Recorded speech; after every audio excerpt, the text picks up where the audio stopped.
Chiefs Kingdom ACU crew, they freaking did it. The Chiefs freaking did it. Brett Veach said, "Don't talk about me, nay. I'm gonna sign him." They went and signed Hollywood Brown, the guy that me and Mike said was the most likely free agent wide receiver for the Chiefs to sign. They freaking did it. Patrick Mahomes finally has a viable, proven weapon on his offense in the wide receiver room. Hallelujah. Thank you, God. And thank you, Brett Veach and crew, for finally getting a deal done. What about it, fellas? What about it? Good to see everybody. Glad you can come on here and celebrate this one with me. I think Hollywood Brown's going to be excellent in the Kansas City Chiefs offense, and I think it's going to be nice for Patrick Mahomes to have a guy that we know can get the job done. We don't have to worry about it. And we still have Rashee Rice, and we still have the draft. We're going to talk more about this in a minute, but if they were to go to the draft and grab another a good young guy like Patrick Mahomes, wide receiver room could be in good shape. I think this is more of a prove it deal for Hollywood Brown. Like coming here, it was 1 year. From what I can gather, I don't know all the details, but it's 1 year, up to $11 million with incentives. I think it's a $7 million cap hit, up to $11 million with incentives. So great deal by Brett Veach. I thought after Calvin Ridley was egregiously overpaid by the Titans, that we could be looking at something a lot worse than this to snag Hollywood. So I didn't have a whole lot of faith in it. After I saw that, I was like, damn, the Titans blew it up. But this is good. This is good for both sides. And it gives Hollywood Brown a chance to prove himself with a real quarterback, because we all know Kyler Murray is just a wee little man, and Lamar Jackson's a running back. So according to Adam Schefter, showing the screen here, he says a new weapon for Patrick Mahomes, former Ravens and Cardinals wide receiver Marquise Hollywood Brown, is expected to sign a 1-year deal with the Kansas City Chiefs per sources. During his final season in Baltimore in 2021, Brown had 91 catches for 1,008 yards and 6 touchdowns. During 26 games over 2 seasons in Arizona, Brown had 118 catches for 1,283 yards and 7 touchdowns. Huge signing for the Chiefs. Like, this is Brett Veach reminding everybody that He's the best GM in football, and he's not ignoring this. He's not ignoring the terrible wide receiver room that they had to deal with last year. So it's good to see that we weren't going to go into this season with a questionably worse wide receiver room than last season, because there for a minute was starting to wonder. And yeah, I mean, it's not like it took forever for him to sign it, because it took much longer, but at the same time, it's nice to actually have it done. But looks like 372 you guys are in here right now. Appreciate you guys joining me, talking a little bit of Chiefs, talking a little bit of Hollywood Brown signing. Make sure to hit that like button for me. It only takes a second, and it'll help get this out to more people. Also, if you're new to the channel, you've never been here before, we're all chiefed up. We do all things Kansas City Chiefs content. Normally, it's my brother Mike here with me.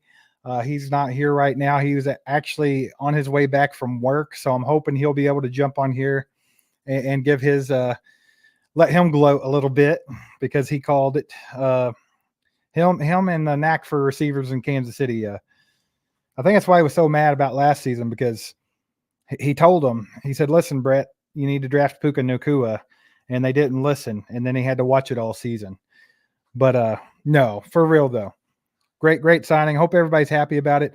I'll probably put a poll up in a minute. I'm pretty sure most people are going to be happy about the signing. There are some slap nuts out there like Mark Richter, who played for the Chiefs for a hot minute, and he thinks that Hollywood Brown's no different than Mcole Hardman. He just costs more. That's nonsense. That's ridiculous. If he would have said Mcole Hardman is the great value version of Marquise Brown, I might have accepted that. But saying they're the same player at a different price tag, that's just foolishness. And you can see it if you just watch his tape. It's plain as day. Got Cobra Kai Ty in the house with the 5 bomb. What's up, Ty? Good to see you, brother. He says, I'm calling it now. Snead is going to sign a contract and stay with the Chiefs. That's a possibility, man. Like, the longer that saga goes on, it's looking more and more like maybe the Chiefs might want him to stick around. Or the other possibility is the market's just not there for them to get the draft picks that they think they need to get for Snead. Mike's been having a lot of fun with the Snead thing on Twitter this week. Each day he's putting out a new trade scenario and seeing if the Chiefs fans would go for it. And he's trying to prove a point that eventually he's going to get to they would rather trade Patrick Mahomes than trade L'Jarius Snead, because he just increasingly makes it better deal for the Chiefs, and they keep saying no. But the fact of the matter is they're not going to get a first-round pick for L'Jarius Snead. It's not looking like they're going to get a second rounder. It could be why it's taken long for them to make a trade there. I do think if they get an opportunity, Brett Veach is going to take draft capital. That way he can move up and down the board. It's a very deep draft and a couple of positions that we need. So I think he'll definitely be looking and entertaining ideas. I have read it, dug in a little bit. And it looks like the teams that you really need to watch out for right now actually making a play for L'Jarius Snead are the Tennessee Titans and the Indianapolis Colts. So I think if they can come up with a package deal to get L'Jarius Snead and it makes sense for the Chiefs, he could be on the way out. But I'm with you, Ty. I'm not going to call it like you, but I think that I definitely feel like more than I did a couple weeks ago that they might try to keep him a little bit longer. I just was under the impression that L'Jarius Snead's going to get the bag somewhere, right? I mean, he was the best corner in football last season. So I think he can get paid. So we'll see. Appreciate the 5, Ty. Yeah, I had a long day. I was actually out late. Stopped with the family at Five Guys, grabbed a burger. We literally ate fast food for dinner. That's what kind of a day we've had. Just got home and kicked my feet up, and it's like, I knew it. I just told my lady, I was like, look, I know the minute that I lay down and try to get comfortable tonight, they're going to announce the signing of Hollywood Brown. And it wasn't 2 minutes after I kicked my feet up. It just never fails.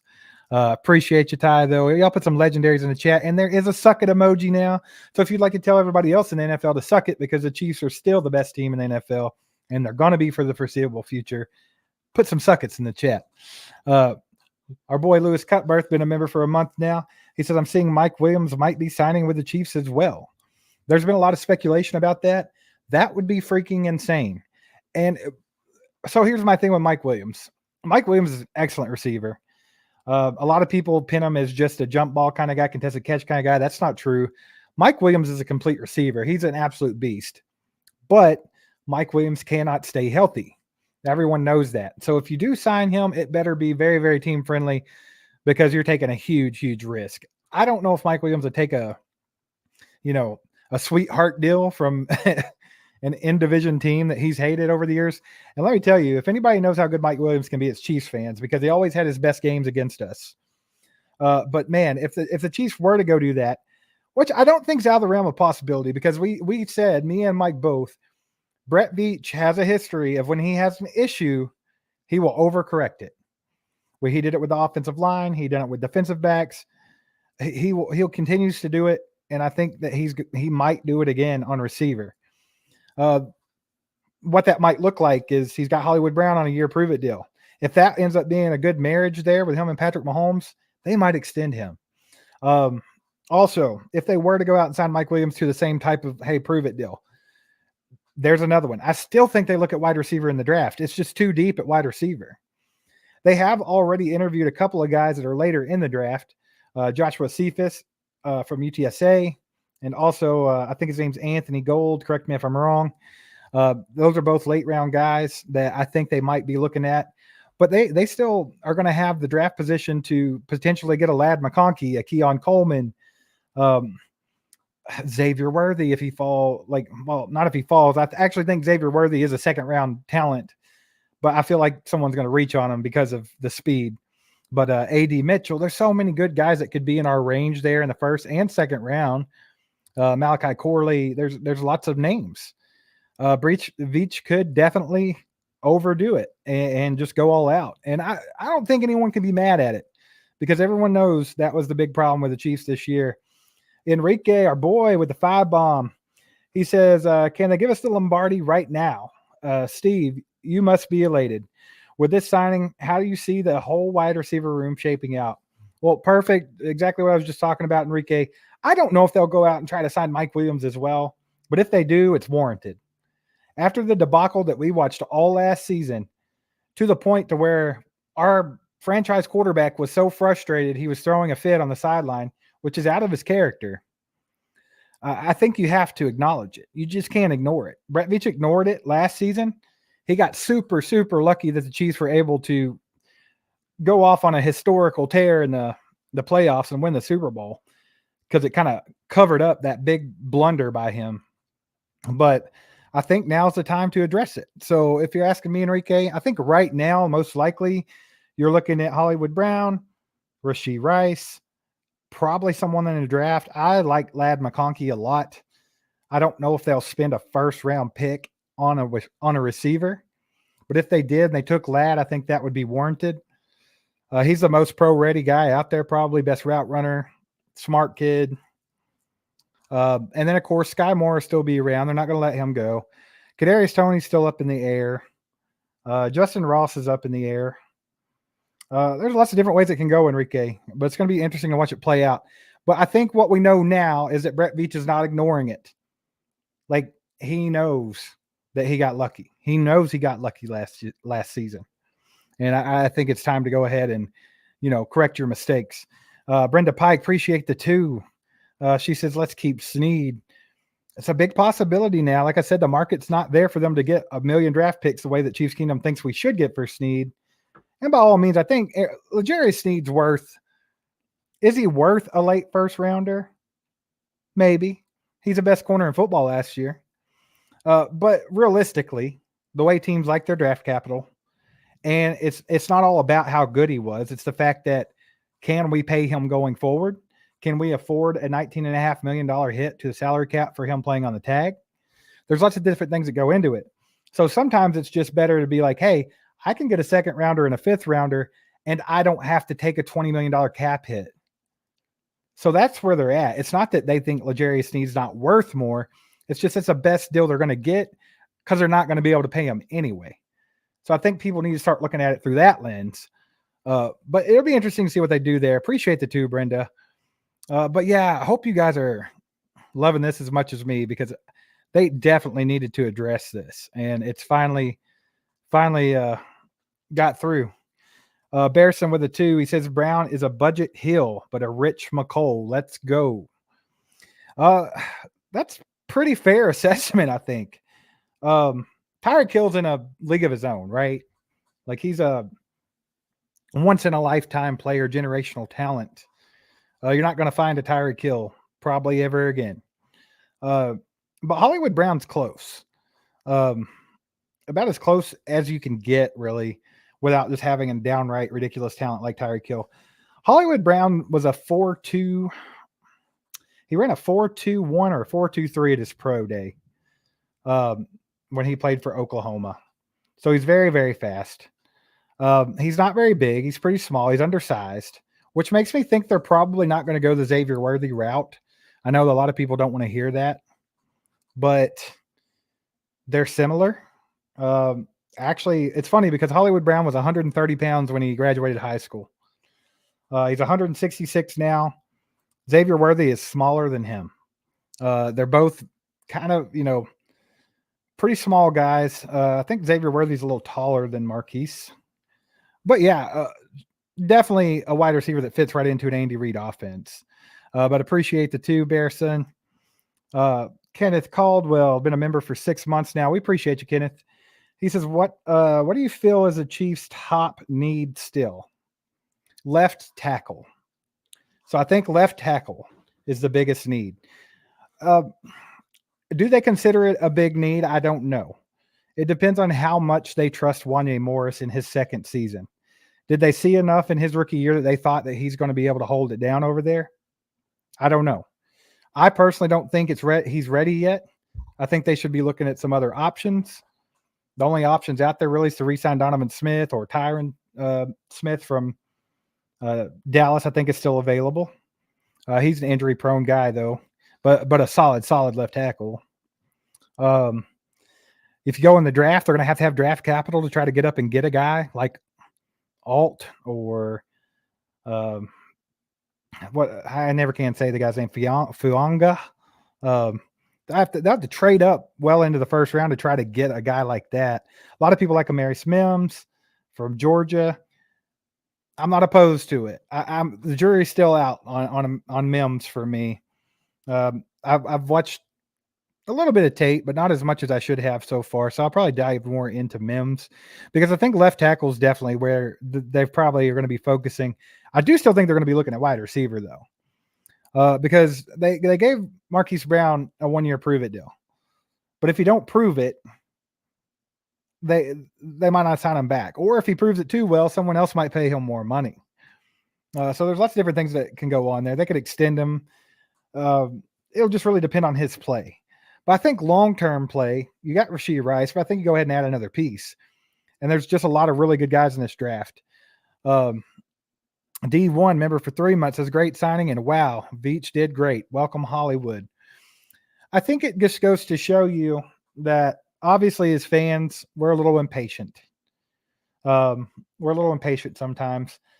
But, by all the things that I saw, the different things that alluded to Hollywood Brown being a Chief, the smoke, if you will, I had a feeling they were talking to him and they were going to work something out. I mean, he said himself on a video game live stream that he was going to text Creed in the morning to see what's up, which was an old college teammate.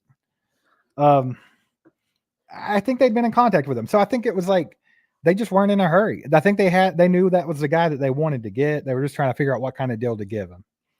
That's why I think they went ahead and passed on Calvin Ridley, who ended up getting just outright bank. We weren't going to pay that. Curtis Samuel, we could have definitely paid what the Bills paid him, and he would have been a great fit. But I think the best fit for this team was Marquise Brown. That's why me and Mike had released that list a while back. The best fit, the most likely to sign with the Kansas City Chiefs, number 1 was Hollywood Brown. Number 2 was Curtis Samuel. Number 3, Darnell Mooney. And then number 4 was Calvin Ridley.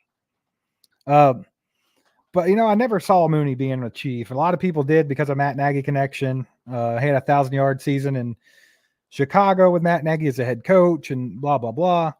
But I just never thought he was it.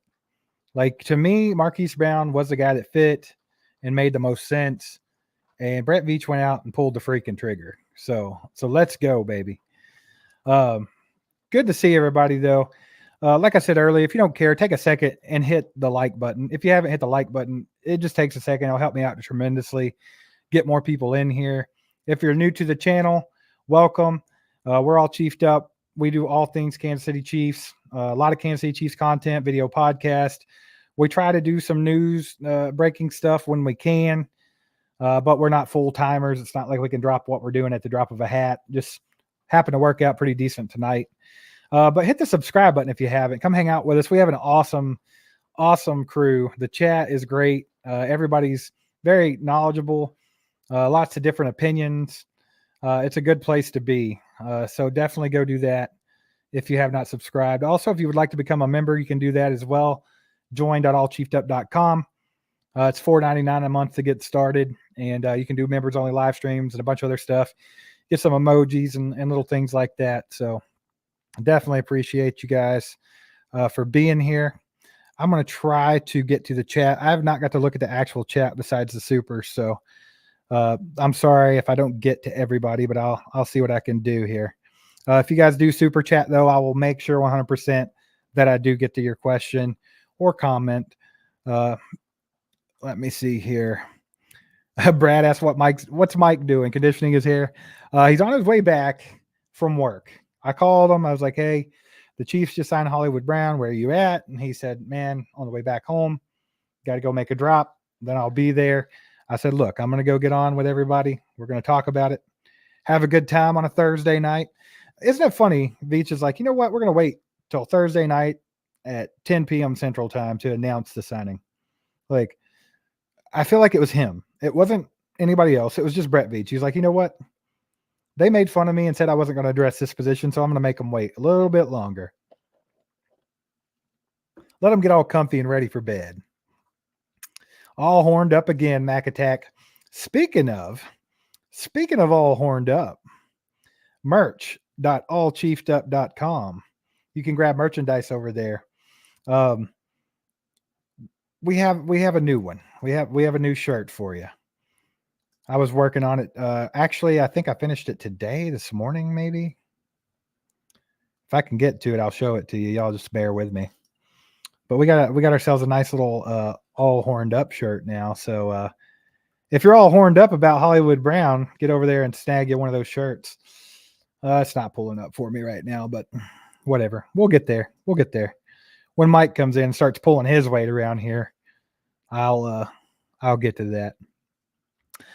Lone Wolf says, will Hollywood be a wide receiver one? Well, I think in Andy Reid's offense, you do have to remember there's not really such thing as a wide receiver one. There's not somebody they're just going to pepper over and over and over again. But yeah, I mean, I think he'll garner just as many targets or more than Rashee Rice will. And that would be the only other person questionable right now to take that title would be Rashee Rice.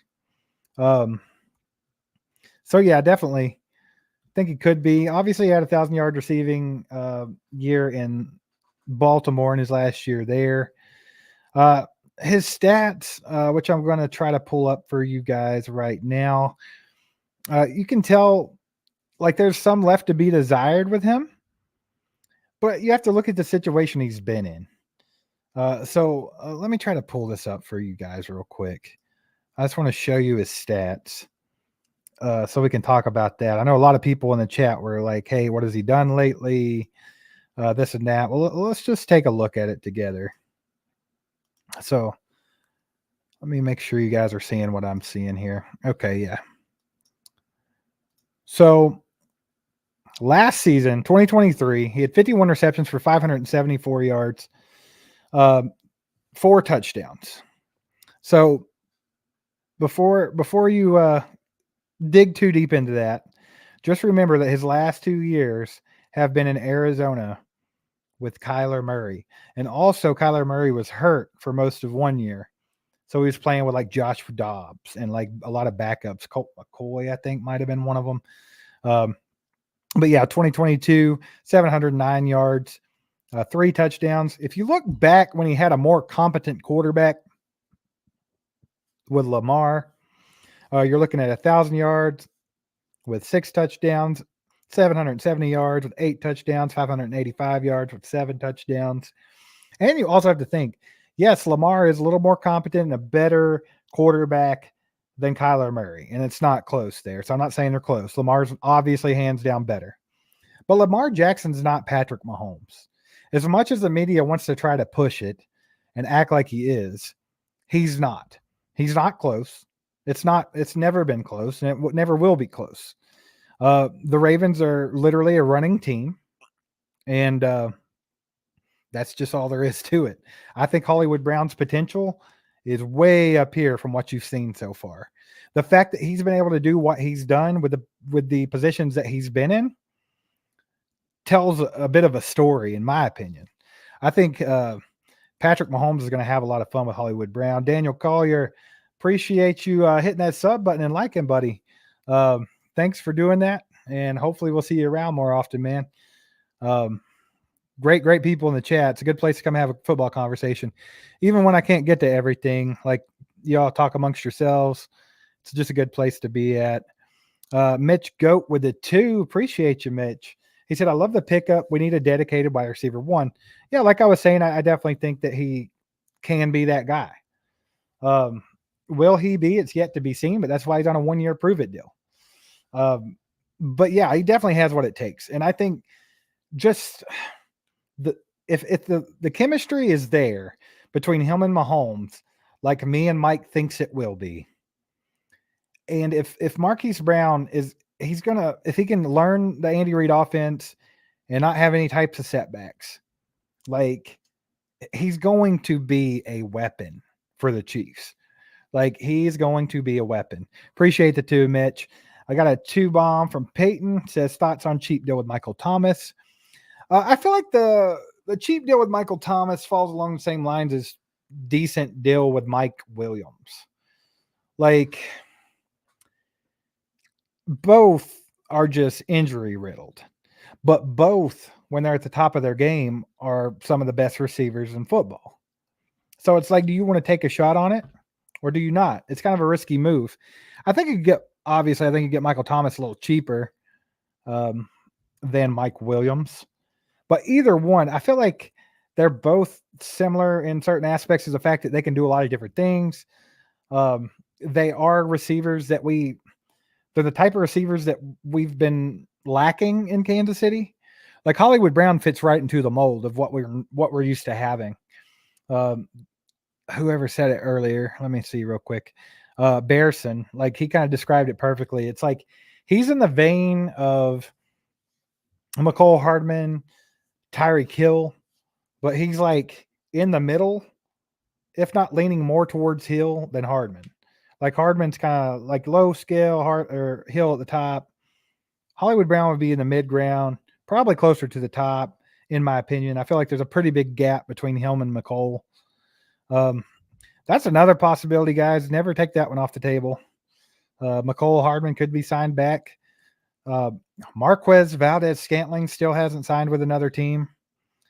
So it'll be interesting to see what happens there. My personal opinion, and I think most people agree with me, is move on from those guys, right? Like we had the Marquez Valdez-Scantling experiment. We've had the Mcole Hardman experiment, and both of those came at the expense of much better players that we could have had. So I think it's time to move on from them, in my opinion. Dustin Johnson says he wants a shirt that says, Hollywood got me all horned up. Well, we got one just says all horned up. You can just wear it for any particular horned up event. So anything that happens, don't matter what's got you horned up, you can wear that one shirt, man. It's locked and loaded and ready for you. And actually, I was able to find it. Look at me multitasking.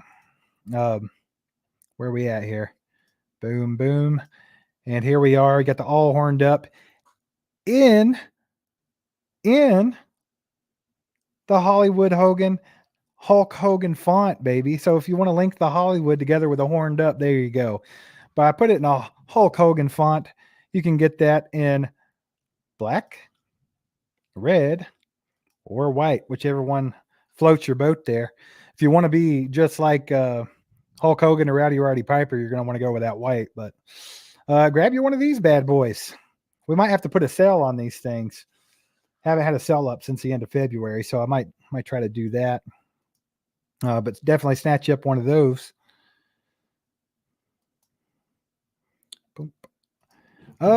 Brad, it's not Freddy's. It's Five Guys. Actually, we talked about going to Freddy's, and I was like, you know what? Five Guys sounds better than Freddy's right now, so we're going to do Five Guys. But I am a fan of Freddy's. Got the root beer with vanilla in it. Freaking delicious. All right, let me try to catch up with you guys in this chat, man. You guys are going nuts on me. Let's see here. Good to see everybody, by the way. All the regulars, I'm glad you guys could make it on. All you new faces, all the new names I'm seeing, definitely appreciate you guys hanging out with us. Like I said, hit the like button, hit the subscribe button, hit that join button. We do a lot of Chiefs content. Hopefully, my partner in crime, my brother Mike, hopefully he can be able to come in here and catch the end of this live stream here. But yeah, man, super excited that they actually were not sleeping completely on the wide receivers, because that was a concern. Like maybe if Brett Veach thought he got away with it once and won a Super Bowl, how far can we push it? But I think we saw last season that he almost pushed it too far, because there were times where it didn't look great. The Chiefs had to go through an absolute freaking gauntlet to do what they did. And that just goes to credit Patrick Mahomes and Andy Reid and Travis Kelce and Chris Jones. Like, even with some holes in this team, wide receiver room, maybe offensive line a little bit, like, they were still able to get the job done. Brian Parrot says, so he sucks in the red zone. Nay. Like I said, you have to look at the situation. So his first year with the Ravens, 2019, he had 7 touchdowns. The year after that, 8 touchdowns. 6 after that. It didn't fall off till the 3 and 4 until the Cardinals. But when you're playing for the Cardinals, a team that only scores 3 or 4 touchdowns an entire season, it's kind of hard to pad your stats. So, I mean, that's what I think the problem is. I think it's just been he's not been in the best of situations the last 2 years in Arizona. He did make a lot of great plays there. He looked very good at certain times, but I just don't think it was a great fit for him. But I mean, if you just look at the stats though from last year, I mean, just for a point of reference, Rashee Rice had a hell of a rookie season. He had 7 touchdowns. Marquise Brown had 7 touchdowns in his rookie season. He topped it the next season with 8. If he could continue on that trajectory, but no, he ended up in Arizona. So, I mean, I just think that both sides are going to benefit from the signing. I think that Hollywood's going to benefit from it, and I think the Chiefs are going to benefit from it. D Franchise, appreciate you joining me, my brother. He says, would you prefer Mike Williams or OBJ? Good question. So they're both injury prone as hell. Like, they're both a risk. I say you go with what if you're gonna take either of them, you take the one that's cheapest. I think Mike Williams is a better receiver at this point, but I mean OBJ's not, a scrub.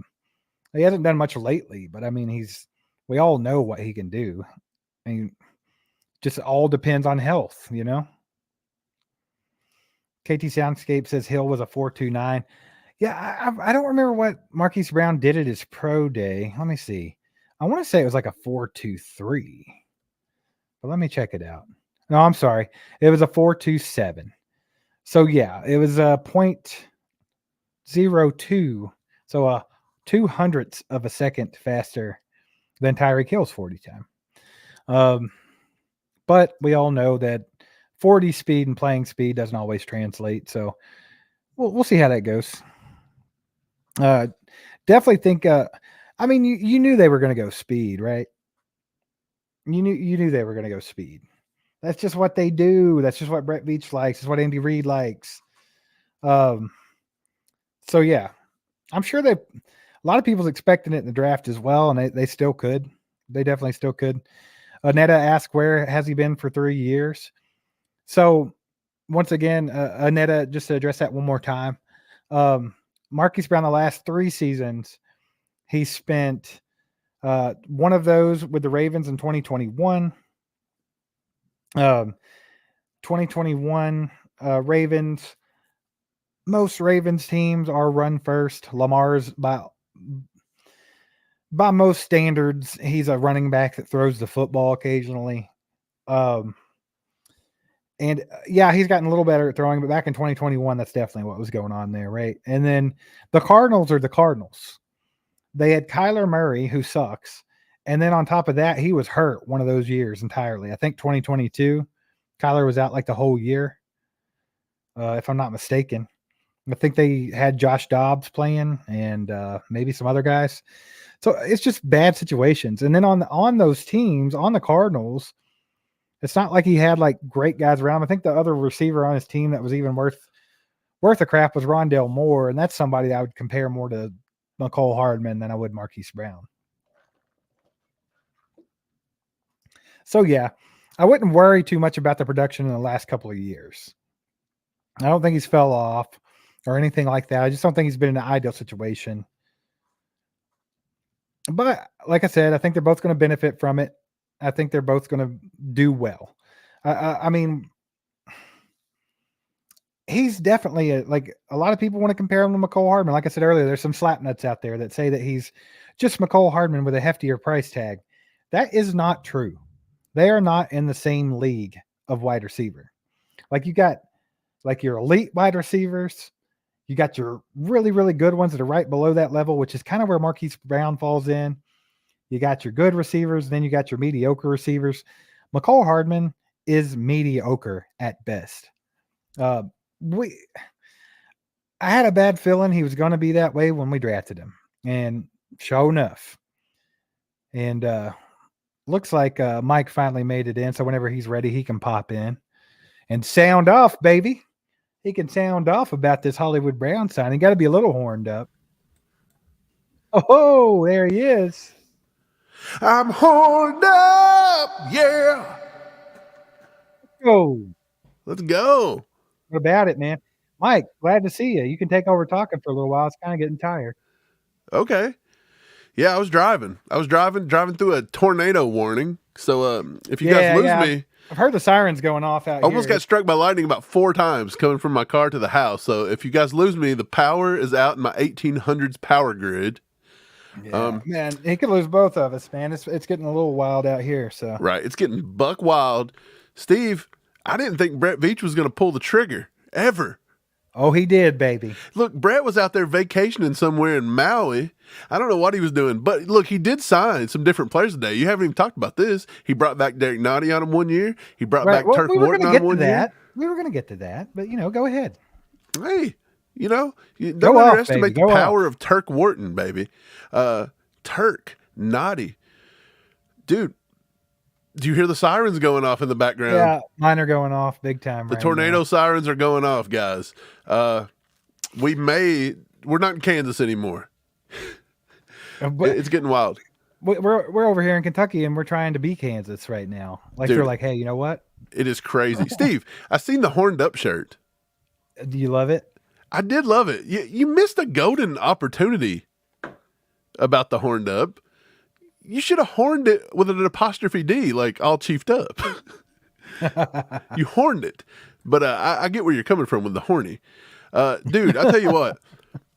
The Marquise Brown signing, the Hollywood Brown, the blood flow to the penis is there. I'm going to tell you, it's there. It's ready to roll. I knew you were going to be full of it today. Dude, I was tired. I was tired of not doing anything. And like, the stick meme? Do something, Brett. Do it. The stick meme. Hey, Mike, real quick. I don't want to cut you off. I know you just got here, but we got a 2-bomb from Flapjack. He says, what Sneed tweet mean just now? Mike, if you want to check on that real quick, I'm going to go ahead and keep trying to catch up this chat. Appreciate the 2-bomb, Flapjack. Mike, go check that out for me. Chris freaking Wright, the legend, in here with 20 freaking gifted memberships. What a freaking legend. Y'all put some nukes in the chat Legendary. for Chris Wright. He's a freaking legend. Great time to be handing out those memberships because we have 826 people in the chat. If you guys get a membership from Chris, make sure to thank him. Can't thank you enough, brother. Thank you so much. Dang, man. Dude, we are getting hit with warnings. My cell phone's going crazy. Oh, there's a tornado warning. Take shelter, get in the basement. I might have to invite the fam down here. We may have to call this a night. No, we all good. We all good. We're all good. I'm gonna just tell them to come on down. Come on down. This is what happened here. Jay Sneed. What's going on? Oh, okay. I'm seeing people comment. I was like, what in the world? He just put some bowing emojis with an upside down smiley. For a while. Come on. It's fine. Listen to Steve. He's doing a shady business deal over the sideline. He's like, you guys come down here. You can come down here if you want. I will say this. I guess Sneed is about to, I don't know. He's bowing down. Maybe he's just, giving the, congrats. Yeah. Okay. Well, anyway, back to Chris Wright being a freaking legend. Y'all put some legendaries and some catch-ups in that chat for Chris Wright. Because if you didn't know, if you're new to the channel, if you remember, there's emojis and there's a catch-up one there. It was specifically for Mr. Chris Wright being a legend. Dub Freak. He says he got a 10 bomb here. He says, let's go. This opens up the draft for us so we can get the best player available at 32, be it tackle or wide receiver. Then we could go guard, defensive tackle in the third. How about those Chiefs, baby? Dub Freak, you're spot on here. Like that's exactly what the Chiefs need to be looking at is those positions and best player available. And you're right. This does open us up. Appreciate the 10, my man. Appreciate it. Adam says, I don't see the shirt in the shop website. Appreciate the 2, by the way, Adam. Yeah, merch at allchiefedup.com. It should be there. Excuse me. Burping up 5 guys over here. Yeah, that's what I was showing you guys on earlier. Man, Mike, now you got me thinking I need to go back and redesign it and take the E out. It's a chiefed it up, right? You gotta horned it up. Well, it's okay. I'm sure nobody will order one like ASAP. Oh yeah, they will. I like it this way too. I don't care. I mean, it's fine. It's fine. We're leaving it be. Look, I got another one too. I got another idea for a shirt. Why don't you put we got Hollywood, okay, and make wood really huge, like wood. I think somewhere I see Beavis and Butthead making that T-shirt. One genitalia reference shirt is enough. Never enough when you've got. Appreciate the 2, Adam. I got a 5 bomb from Enrique. Mike, wide receiver guru. Please compare Hollywood and D-Hop. I'll say Brown is younger. Mike, before you do that real quick, I appreciate the 5, Enrique. But I just want to show you guys this real quick. And then we'll get to your question, Enrique. We're not going to forget about you, buddy. Crap. Where am I at? Is it this one? Nope. Boom. Yep. Here we go. Just wanted to share this with you guys. Hollywood Brown posted this on Twitter, and I thought we should all see it. This was his text message from Andy Reid. Andy Reid had texted him and said, Hollywood, think red today. KC red with diamonds with a wink face. Is Andy always doing this now? Yeah, baby. He switched it up a little bit, though. He didn't say think Super Bowls. He said KC red with diamonds, baby. Think red. And the reply back is, yes, sir. Love the sound of that. Think Hollywood Brown lights camera action. I love the response from Marquise Brown. And isn't it nice that we have a QW guy that actually says it right? It's Marquise. Marquise. Like the way Marquez should be, but no. Marquez. I'm bougie. I must be Marquez. No, but man, totally pumped about this. I just want to show everybody that. Mike, get back to Enrique's question here. I didn't mean to cut you off. Yeah, so they're nowhere in the ballpark of being the same receiver. Obviously, one is very physically imposing, the other is more of your burner. I heard Dom just loving that analysis right there. You want to see everybody? So I'll say this. Come on. Whoa, go ahead. Loving it. Okay, but yeah, I'll say this. I'm trying to find his exact catch percentage, contested catch. Here it is. So he's not the best with contested catches. And by the way, he's only had 26 targets this past season, 15%. So not great. But that's not how you use Hollywood Brown, baby. Hollywood Brown, you got to give him the ball in space. You got to let him do some work. He only had one drop all season. I'll definitely take that. One drop. That's it. Okay, love it. His average cushion, people were giving him 5.5 yards. Why? Because he has 4.23 speed or whatever it is he's got. And by the way, target separation, he was almost 2 yards of target separation. 1.6 yards of target separation. So he can get open. He can get open in space. He's electric. Against man, he beats his guy by over 2 yards. It's 2.03. Mike. Right. Just giving you a heads up. Rotation over West Point. What? Yeah, rotation over West Point. So there might be a tornado right by you. So you might want to pay attention. Just wanted to throw that out there. How do I pay attention? And I'm here. I'm just saying. I was giving you a heads up, baby. I didn't want you to get blown away and you not know why. At least now you know. Well, I guess I'm gonna. If I get sucked up out of here, man, I'm gonna tell you. But yeah, man, I don't. We lose him. I'm hearing a train. Straight up. That's not good. Well, we lost him. He's gonna go check that out. Wild weather here in Kentucky. What's it like where you guys are at? Are we the only ones getting hammered right now? But yeah, just to finish what Mike was saying, there's not really much of a comparison between the two. Enrique, they're not the same type of receiver. They do different things.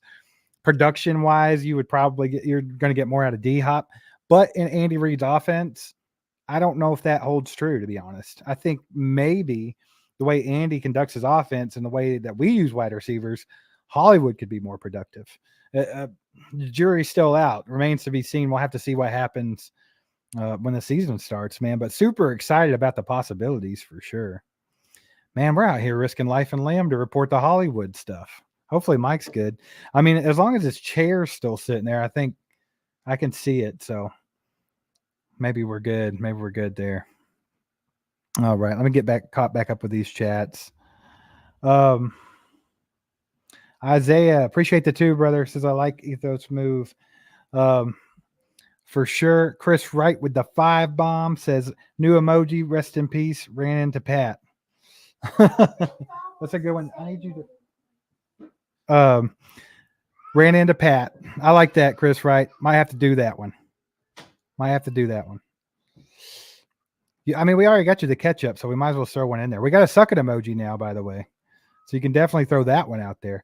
Adam S., I was going to throw the link in the chat for you for the merch.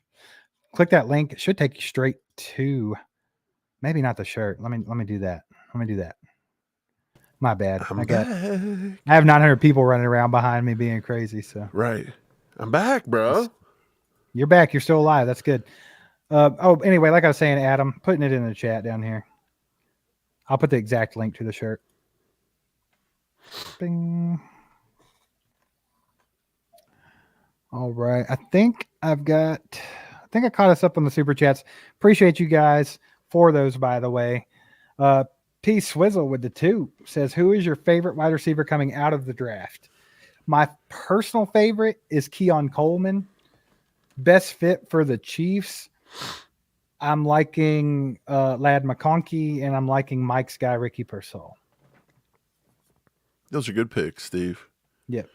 My favorite's Ricky Pearsall. Straight up, love him. But the problem with Ricky Pearsall is if you don't take him at 32, he's not going to be there at 64. And there lies your problem. I don't think the Chiefs now take a receiver in round 1. I will say this. Maybe they're not out on Xavier Worthy. Right? I mean, maybe not, but I mean, aren't they very similar? They are similar. But you only signed this guy for 1 year. So maybe that was my point earlier, Mike. Maybe it lets Worthy come in and kind of learn and do stuff. You still have to invest for the future because this is obviously a prove it deal. So if Hollywood don't prove it, we still need a backup plan. I was talking about that earlier today. Is Brett Veach just going to do this 1 year prove it stuff over and over, like with every position? It feels like every position he signed has been a 1 year deal. Like we're just going to go year to year. Every year we got to go 25, 30 free agents deep. He's being very, very careful, and it's not a bad thing though. Is it careful though, or is it like? To me, you're playing a game. You're playing a game with these 1 year deals in a way because. Well, sort of, but you're not at the same time. Like Mike, you mentioned like we had a hole at defensive tackle. Like we needed some help there. We had a lot going on. Obviously, went out. We have Isaiah Buggs now. We got Neil Farrell Jr. Both of those are guys that can contribute, but they're not going to do crazy things, right? They did go. He went out and got Mike Pennell back, and he went out and got Derek Nottie back. We're solid there now. We don't have to worry about it. Now, if he wants to invest in the draft and go forward, but you're good for this year, and I think that's what Brett Veach is doing. Like, man, I'm just saying you're solid, but what was the weakness of our defense? Stopping the run, right? But he just we didn't upgrade at all. We just brought back the same group, right? But I think a lot of different things went into that. First of all, Mike Pennell is a beast in run defense, and it's good that we have him back. Derek Nottie was playing pretty well at the beginning of last season. I think he started dealing with some injuries. Neil Farrell Jr., I think, can contribute more than he has so far. He just hasn't been in the rotation much. He's fairly new to the team. Isaiah Buggs is a little older. But I get what you're saying, Mike. But I think you have to take it one position at a time. And that Brett Veach tends to do that. Right now, it looks like he might actually be focusing on wide receiver. Like we said, that he might overcompensate. If he were to go out and try to get Mike Williams on a prove-it deal, if he were to go out and try to take Michael Thomas or OBJ or somebody on some kind of cheap 1 year deal and then draft somebody, he's doing exactly what we thought he might do, overcompensate. Right. But where do you draw the line on that? Because this wide receiver class is deep. You've got to attack it in the draft. Absolutely. Appreciate the 2, by the way. P Swizzle 2 from Flapjack. He says, what are we doing in the draft now, Mike? Right. Well, you still have to attack the wide receiver position. Yes. But then this goes to, well, how many receivers are we going to take? I don't think we make the same mistake of going back to 7 wide receivers again. I don't see them doing that again. I don't think they will either. So how many can you take a shot at reasonably? They've already brought in Anthony Gould on a top 30 visit. Yeah, they've talked to. They've spoke to Ladd McConkey, Xavier Worthy, Ladd McConkey, Joshua Cephas. Yeah, I think that's it. So 2 of those guys are first rounders, and 2 of those guys are late rounders. Right. So that's my point. You can't. This is a receiver draft that you could take a shot at 2 wide receivers. But what are you going to do with the wide receiver room? Because you still got Sky Moore that we don't think they're getting rid of. I don't really think they get rid of Justin Watson. So you got to be careful because you're going to have too many people. I don't know. It's not for me to decide. I just think that you had to attack this wide receiver one. I think it's very deep, and I think you should have got 1 or 2. So maybe you don't go out and put another wide receiver under a big contract. Not a big contract, but a 1 year prove-it deal. Right. And then other than that, I think you got to start looking at this defensive line in the draft. This 1 year deal over and over and over again, at some point you got to build for the future. And left tackle, offensive line, guards, even. It's all the same. I feel like they're kind of the same. I think what the Marquise Brown signing does is make round 1, you don't have a glaring need, right? So everybody said, Chiefs are taking Xavier Worthy. It was obvious. Well, we just had a super chat. I can't remember who it was, but they said that. They were like, this opens up the draft for us to take best player available.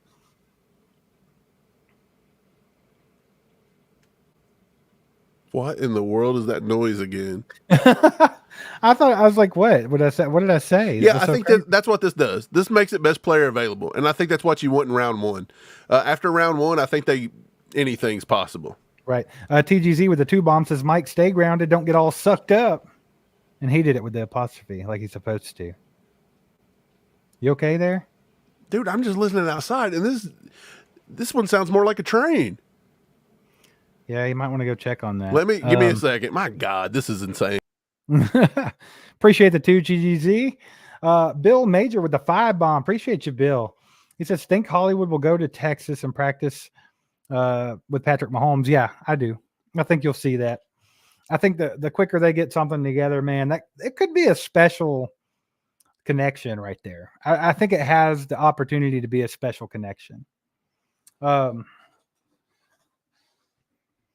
but they do need to work on it and get to work on it soon. And I think you'll see them there for sure. Appreciate the 5. Thanks for all the super chats, by the way. And I'll try to catch up with the chat.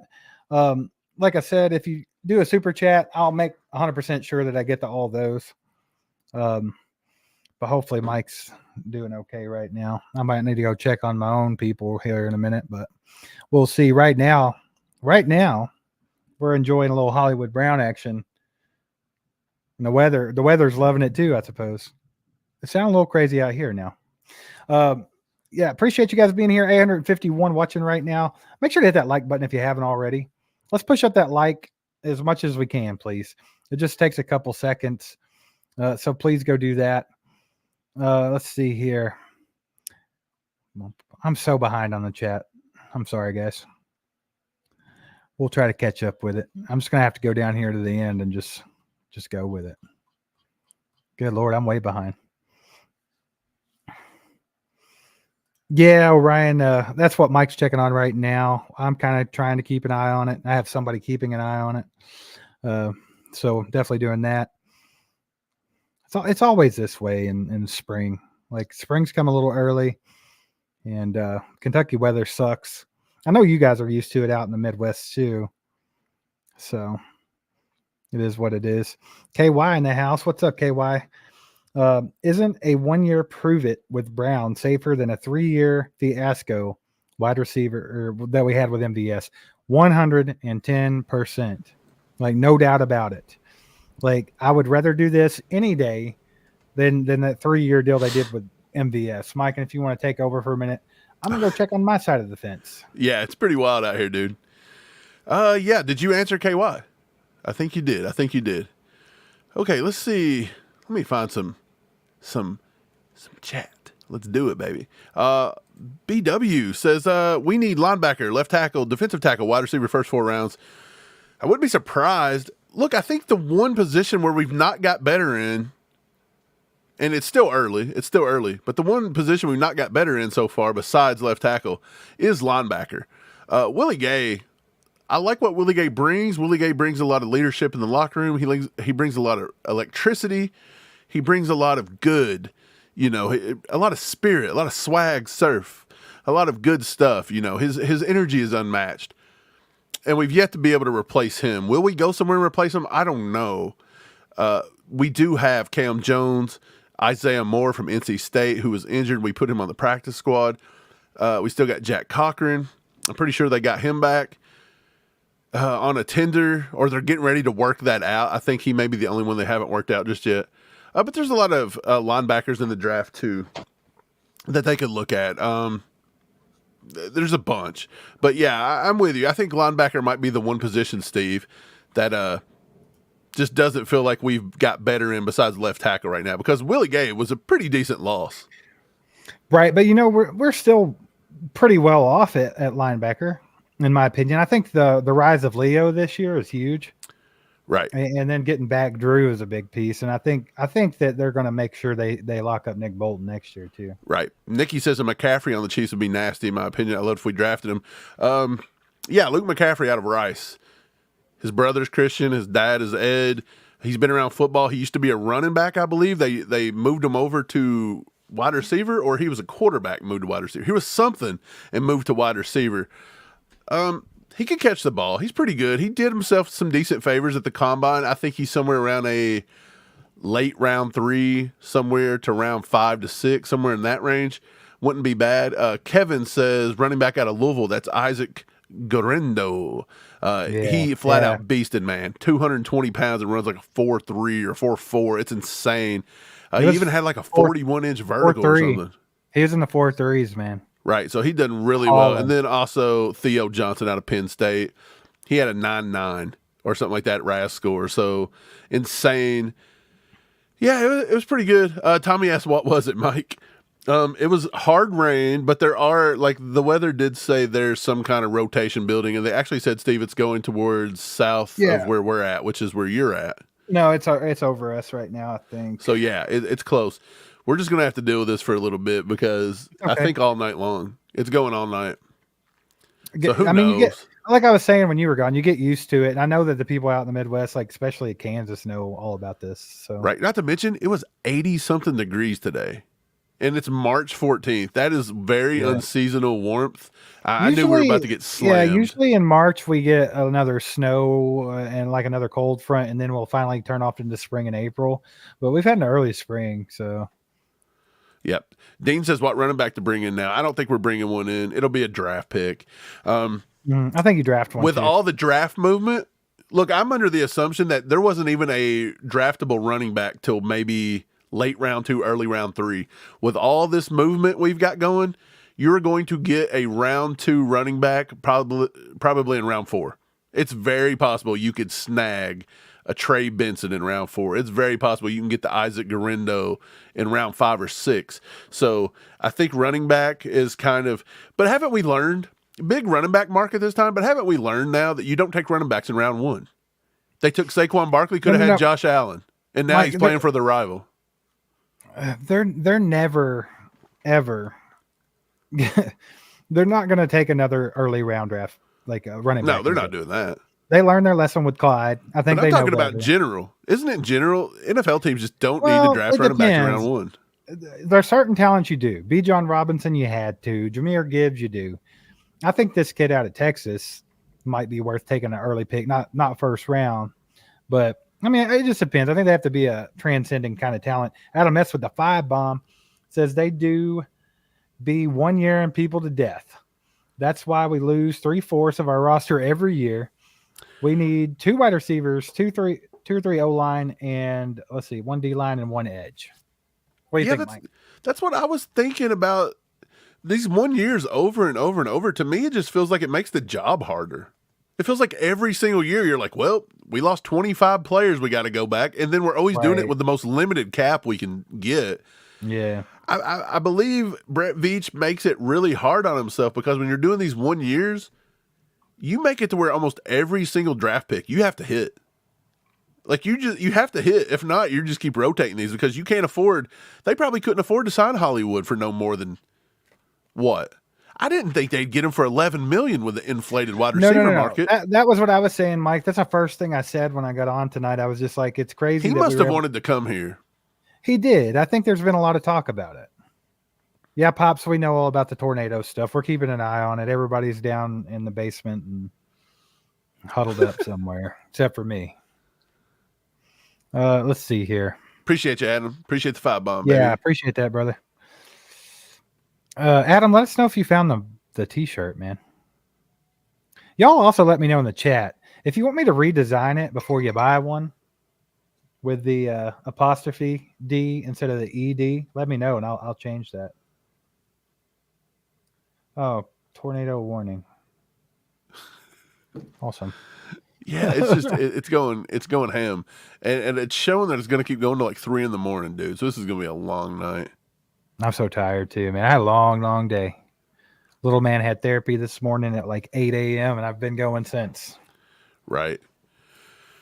Maccaberry says, how many draft picks do we have prior to the Snead trade? We've got a round 1, a round 2, a round 3, a round 4, 2 round 5s, a round 6, and 2 round 7s, I believe. Maybe just 1 round 7. But yeah, I want to say we got like 7, 6. I think the only one we doubled up in was maybe the round 5s and round 7s. Because I think we got an extra. We got an extra in round 5, and then we got an extra in round 7 for the Lonnie Johnson debacle. I'll just call it that. Yeah, I think they want the apostrophe. So if you want to wait on that shirt, that's fine. I'll redesign it tomorrow and repost it. It won't take long to fix that. Also saw this. Brad says, "Can you make one that I can actually wear in public?" There's plenty of shirts on there you can wear in public. Look, you can't wear all horned up in public. You might get on a predator list or something. The only shirts I think that we have that might not be suitable for certain people in public would probably be all horned up and podcast for that ass. I mean, you wear that in public. Why couldn't you? Yeah, I mean, other than that, I mean, certain people might not want to, but Pops with the 10 bomb super sticker. Go Pop. Too bad I can't see what the sticker is. I wish this program would let us see what the actual sticker is. You want me to tell you what the sticker is? Give me a minute. I just like to see the sticker, man. I can tell you after this chat loads up, like over here on the YouTube interface, it's like the chat's going at 100 miles an hour. So while you're doing this, do you think? Look, I think the Bills got a heck of a deal with Curtis Samuel. Something like $8 million a year, something like that. That's insane. No, they and on Q, Sam Lofton says Curtis Samuel for $8 million with the Bills. See, that's crazy. Can you believe that? That just goes to show you how badly the Titans overpaid Calvin Ridley. And I like Calvin Ridley. Right. I think that was a little crazy. I think they got horned up about it, and they were like, look, we have a young quarterback that needs his weapons. We can, because Will Levis does have some potential. The Titans spent a lot so far. Well, you can tell they're definitely out of the run first phase. I mean, the running back they went and got, Tony Pollard, is a receiving back. I mean, like, right. They're definitely moving on from the let's hand the ball to Derrick Henry every play. I'm still not 100% sold. Still not 100% sold that Will Levis is that guy. We watched him so long at Kentucky, and I'm telling you, when the lights shine the brightest, he's fearless. I'll give him that. He's fearless, but it just seemed like he never, and maybe he just never had the team around him at UK. Maybe that's what it was. But, yeah, he always come up just a tad bit short. Yeah, he had a touch of Josh Allen-itis where, like, he's similar in stature. He's got a similar arm. I remember they were going to beat Ole Miss ranked, and he fumbles in the last, on the final drive to take the lead. He fumbles. Yeah, he just could never win a big game. So, yeah, appreciate the 5, Samuel. Appreciate you, man. Tad with the $1. Appreciate you, Tad. You didn't write nothing. Tad, I wanted to hear your thoughts on Marquise or something. But I appreciate the 99 cents, my boy. Appreciate it, man. Thanks for the support. We got Flapjack with the 2 bomb says, I'm all wood up on a t-shirt. Man. No more vulgar ideas. Yeah, we get yelled at sometimes by the people in the comments. I seen where it said, Mike, stop being a pervert. I seen where Kelsey was on New Heights and he was talking about how it was a kid's show, so he didn't want to drop an F-bomb, and then he proceeded to drop 27 F-bombs before the show was over. That's what I thought was funny, was I feel like the lady that had said something to us about y'all shouldn't be as vulgar all the time watches New Heights, and it's like, lady, shut up. Look, give me a break. Give me a break. As bad as dropping F-bombs, is it? I don't look. Just because they're rich and famous and literally they show up and talk and everyone does all the work for them on their show doesn't mean that we have to play by different rules than they do. Okay? Like, first of all, we don't talk like that. Second of all, we can say horned up if we want. We can talk about Chris Jones Schlong if we want. Dustin says, new shirt idea, Hollywood Brown goes to Disney. Hollywood to Disney? How would you word that one up? I don't know. Hollywood meets Disney? Hollywood goes to Disney. I don't know. There's a Disney World in LA, right? Or right in that area. I will say this. Yeah, that's what I was going to click. Hollywood was only 7 up to 11 million. Dude, I think it's insane that they got him a 7 million. I actually tweeted on X. He wanted to come here. I actually tweeted on X and I was like, if you think we're getting this guy at $6 million, you're out of your mind. Guess what, dude? I would have never thought it. I thought after Calvin Ridley signed that deal, I was like, we're not going to get either of them. That's what I thought too, because I was like, for sure that we had something in the works, and then that deal blew it up. I was like, he's going to want more than that. Well, I mean, I tried to tell people, Mike, we looked at Hollywood stats together before you got on here and stuff, and they're like, well, what's he been doing the last 2 years? He ain't done squat. And it's like, well, he's not been in an ideal situation. And his ideal situation before that was a running back playing quarterback. So I think that Hollywood wants to prove that he's that guy, and he's going somewhere where he can do that. So I think he was willing to work with them on this deal so he can go prove what he is. Do you think maybe Hollywood wasn't getting the bites that the other guys were getting? I would almost guarantee you the Falcons was trying to get him. If you're going to go out there and pay Darnell Mooney that money, you were going after Hollywood. Well, look, it sounds like to me that you had a clear-cut number one. You had a clear-cut alpha, and that was Calvin Ridley. He was considered the number one prize at the wide receiver position. Mike, we said when we made our list, Hollywood Brown was number one. But if Calvin Ridley was cheaper, he would be. Right. So it sounds like he was the guy. And then we had the more budget options. That's why we put him at the top. But it does sound like Curtis Samuel and Hollywood Brown signed for $7 and $8 million per year, which put them in the. That's why we had them 1 and 2. It doesn't take a rocket scientist to figure that one out. Because I mean, Hollywood Brown's market value is $15 million a year. Curtis Samuel's was $11 million a year, so they actually signed under their value. And then you got Calvin Ridley out there shooting for the star. Do you see what happened though? Calvin Ridley was in a situation where he had a good quarterback, Trevor Lawrence, and they schemed him to get open and do well. The other guys playing with Sam Howell, who was basically a rookie quarterback. The one's playing with a bunch of backups, and not even that, but a 3-foot tall guy that's better at Call of Duty than he is NFL football. So that's the thing. Like, these guys had to come out and take lower deals because of the situations they were in. Absolutely. Steve-O with the 2 bombs says, "Hey, Hollywood boys, Tyreek 2.0. What's up, Steve-O? Hope you're doing good, brother. What's up? Tyreek 2.0. Mike, someone actually said that. They said, like, Mcole Hardman's bottom of the barrel, and then you got Tyreek Hill at the top. Hollywood's right in the middle. Does that sound about right to you? Well, yeah, he's between the two. And I'm not saying Mcole Hardman's the bottom of the barrel receiver. No, but he's a dude. He's a better he's the best wide receiver we got on the roster now. They're not in the same league. No, he's even receiving at this point in his career, he's better than Rashee Rice. I mean, it's very slim. Rashee Rice will get there, but in just one rookie season, Rashee had a great year, but he's not what Hollywood can do for you. But those two together, and then taking the heat off Kelsey a little bit now helps, because now we got a guy to stretch the field like MVS, but Hollywood can actually catch the freaking football. Right. Yeah, absolutely. Brandon Chester says, "I'll take it. I still think we need a bigger receiver." I'm kind of with you on that. I think it'd be nice to have a bigger type guy, but will they do it? Probably not. Some people think that there's still some rumors out there that they're going to go after Mike Williams as well. If they were to do that, then there you go. Also in the draft, if they decide to go more the Keon Coleman route than the Ladd McConkey route or that type of person, there you go. So there's opportunities for them to do it. And also A.D. Mitchell. I mean, everybody was wanting George Pickens. I mean, they're very, very similar. A.D. Mitchell is George Pickens, sort of. So, I mean, there's guys out there that can do those things that we would like to see in KC. So if they decide to go that route, they can do it. Like Keon Coleman is huge. He's like 6'5", 6'6". He's a guy that I think could definitely be a wide receiver 1 in this league, like an X receiver. Right. Could he bust? Absolutely. But I think he definitely has the ability to do it. He ran a 4.6 at the combine, but his playing speed is faster than everybody else.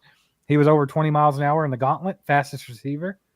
So, I mean, there are guys out there to get that accomplished, Brandon. So we'll see if that's what they're thinking too. If they are, we might get one. Right. I'm trying to see what this does to the cap going forward. I think it's only, a $7 million cap hit? But Spot Rack doesn't have it updated just yet. But here's what it is before. So this is before it puts it on. Kansas City space with top 51 is a 16.2, but with all, it's only at a 7.4. So you got to think about that. So once we get the draft picks and the practice squad, they're estimating that we're only going to have 7.4 million. And now you just now put this contract on it. So, so there's still going to have to be some space opened up. I don't know what I don't know exactly. Is that means 7 million is going to hit the cap this year? Presumably so. He's only a 1-year deal. Right. And so I think you still got to move some stuff around. Right. Well, while we're talking about the bigger receivers, I have seen some comments, even on X, where people just like, the Bears were able to get Keenan Allen for a 4th round pick. Like, why couldn't we have done that? They would never trade him to us. Because I mean, if they would play ball, we could have Keenan Allen for 1 year for a 4th round pick. Did they really trade Keenan Allen for a 4th rounder? Yeah, to the Chicago Bears. I missed that one. So it's like, yes, you would jump on that opportunity, and the Chiefs would have probably jumped. They don't trade interdivisional. They're not going to trade him in division. I mean, he's too good of a receiver. But that was what was weird when we got like Neil Farrell from the Raiders. It was weird that the Raiders would even trade us. That usually does not happen very often. Younger players and stuff like that, like developing guys, one thing, but like a game changer like Keenan Allen, hell no, they ain't trading him over to KC. Right. They It's not would, going to happen. we could have tried to give them a second rounder, and they probably wouldn't have took it. I don't know. You may have. You may have had to do that. That might have been a dumb move. No, I could see him not doing it. Shane says, Mike, Steve, what a good signing with Hollywood Brown. Now, do we take care of our tackle problem or get another running back for Pacheco? I think they'll look at both of those things in the draft, Shane. I think we'll be looking at the draft for tackle and for running back. Hey, Dom, come here. Come here. Yeah, I think so too. I think tackle more. Hey, you want to talk? Look, tell everybody hi. Say hi. Hi. Yeah, hi.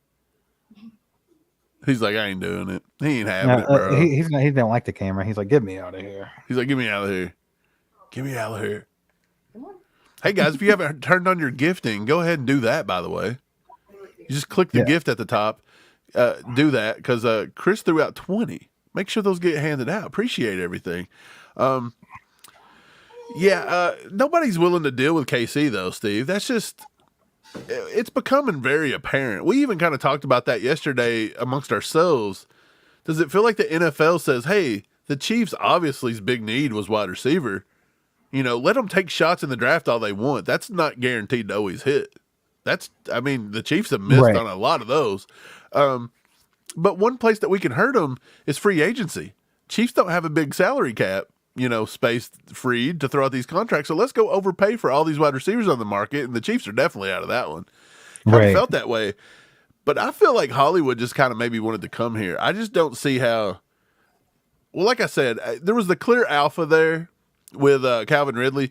And it looks like Samuel and Hollywood are right in that middle ground. But to be honest, they wasn't even close. $23 million per year, then an 8 and a 7. Like what? How do you justify paying Calvin Ridley $23 million a year and Curtis Samuel and Hollywood 7 and 8? No idea. It's not that big of a gap. No idea.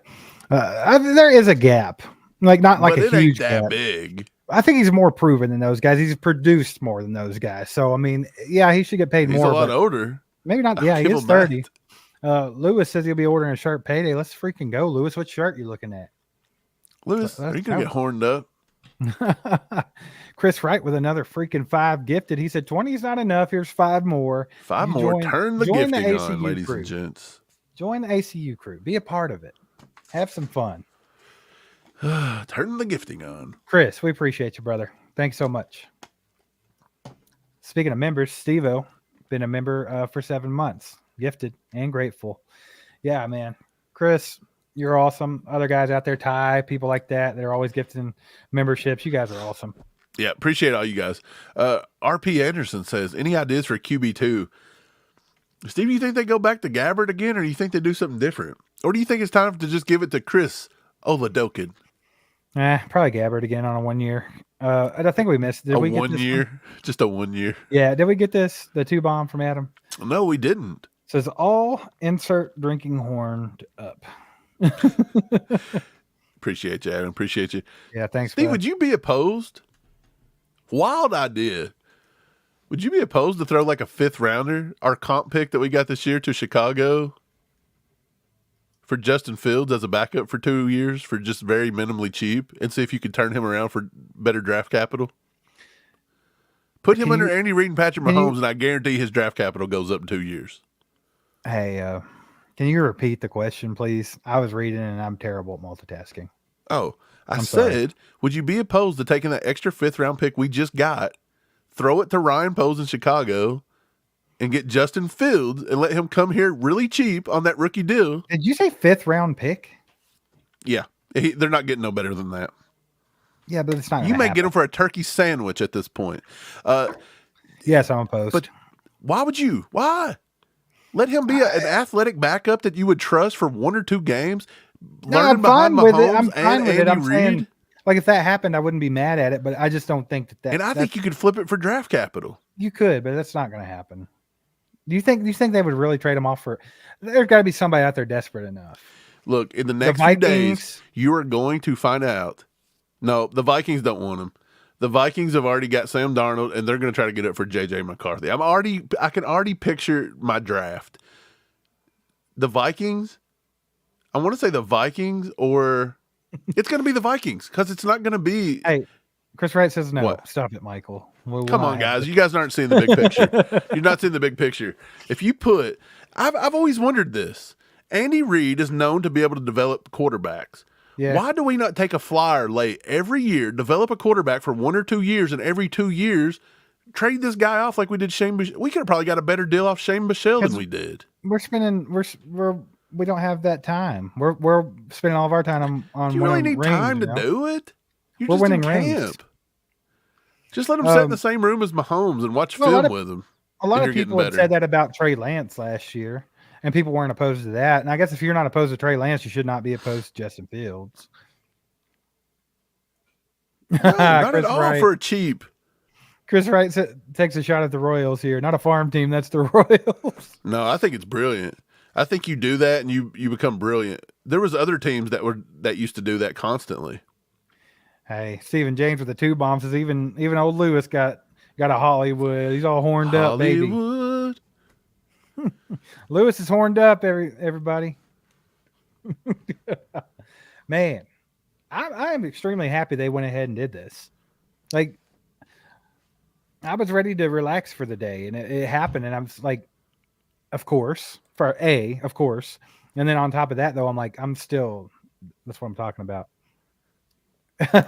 Look, yeah, he can definitely run the ball. Oh, Mike is full of ideas. Veach needs to bring me nobody in for would just be a minute. opposed. I don't think anybody in the chat would be opposed to giving up a late pick for him. Because what's it going to hurt you? Taking a shot on a late pick, like it's not a big deal. I just don't understand the point of not taking some late shot flyers. Because Andy Reid is the whisperer. You get to sit in the same room as Mahomes.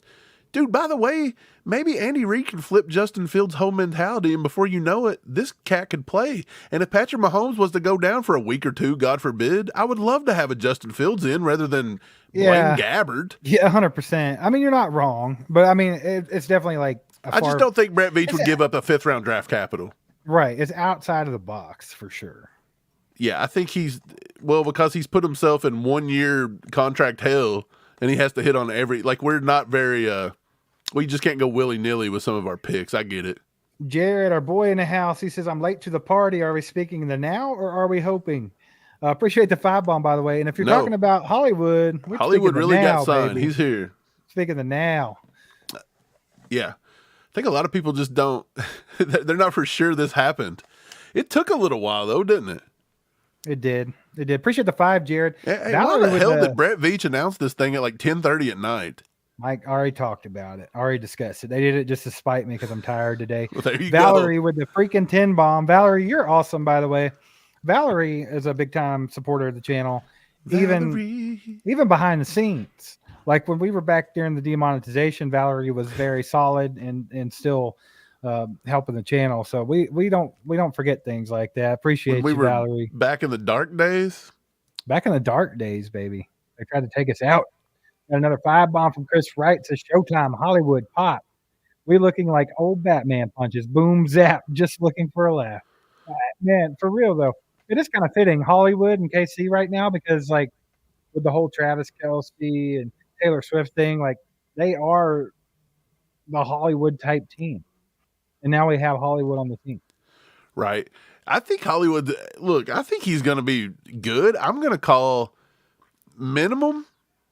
I mean, if he's healthy throughout the year, which I don't know why he wouldn't be, it would just be horrible luck if he's not. I say he goes 900 yards at the floor, and I'm going to say he could get to 1,100, 1,200 yards. Yeah, I'm thinking his floor is going to be what we were able to get out of Juju. Dude, his floor is going to triple MVS. Yeah, that's another thing we have to remember here, guys. Even if you're not the biggest fan of Hollywood Brown, we had MVS on the team the last 2 years. Now we don't. We have this cat. Like, if you're talking about him compared to MVS, I mean, it's not even a contest. I think the thing is, it's going to be with a receiver like Hollywood Brown. Now it's definitely pick your poison. Lewis is officially horned up, ladies and gentlemen. There you go. Yeah, it's now definitely pick your poison. You can't really double team Kelce because now Hollywood will burn you one-on-one. It just showed. I just pulled up the stat that he's man to man, he gets 2 yards of, Absolutely. He's going to do the same things MVS does. Hollywood has had a bit, not like a drop problem per se. He does. No, drop, he had one last year, just one. but it's like not like what MVS. It's not like unreliable, like Aneta's saying. He's reliable compared to MVS. I think this actually helps Rashee Rice too. Of course it does. Now Rashee Rice isn't going to be the main guy next year that everybody's just going to focus on. So now he gets to ease in some more.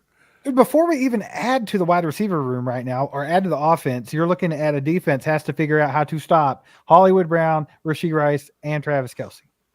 Right. It's already just head and shoulders above last season. Gotta love it, baby. Gotta love it. Captain Freedom in the house all horned up. Man, everybody's spelling horned up that way. I've got to fix it now. I got to fix the shirt. I'm going to do it before I go to sleep. More work for me. Got a 2-bomb from Tanostang. I don't know how to say that. Mike, you give it a whirl there. Let me say it. Tanostang. I like it. Convert Fields to running back to back up Pacheco. That's funny. Well, I'll tell you what's really funny about that. I was making fun of a guy on TV. I don't know if it's ESPN or what, but he was literally, his idea was for them to take Caleb Williams and to kick Justin Fields out to receiver, saying that he'd be one of the best receivers in the league. To which everyone on the panel just lost their minds, said that was disrespectful to every receiver in the National Football League, to think that you can not have to work on your craft or ever do it, but just show up and be better than everybody else. I'm on their side of the fence. I think that guy's nuts. I think if we were going to convert a running back or a quarterback to a running back, we could coax Lamar over and be like, look, you're never going to win a trophy. You're never going to win one over there. Come be Pat Mahomes running back. Might be a little bit of a smack in the face, but you'll get a ring. Yeah. Dude, I can't stop looking at this Justin Fields thing. Technically, chill on it. Technically, though, his base salary is only $1.6 million. I bet you Chicago would have to eat some of this. Well, yeah, he's still on his rookie deal, right? Yeah, he's only 3 years in. Right, and then you have the option to pick him up at a 5th year. So we don't have to pick up the 5th year option. So see, you could always just say trading. Samuel says Hollywood's going to let the boys watch. See, we need a shirt that said "Let the boy watch" and then put "All Chiefed Up" on it. I mean, it's perfect. What other shirts do I need to design? So many. Make me a list and find me the time to do it, and I'll work on them, brother. The boy watch. Steve says, funny how Mike's face gets covered up with most comments at the bottom. Steve has it figured out. Isn't my face covered up too? Oh, because some of them are shorter. It's like, you know what?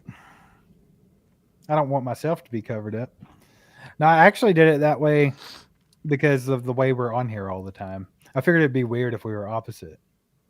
That's true. Yeah, so I didn't want to do that. Had to keep it in line with what the people are used to.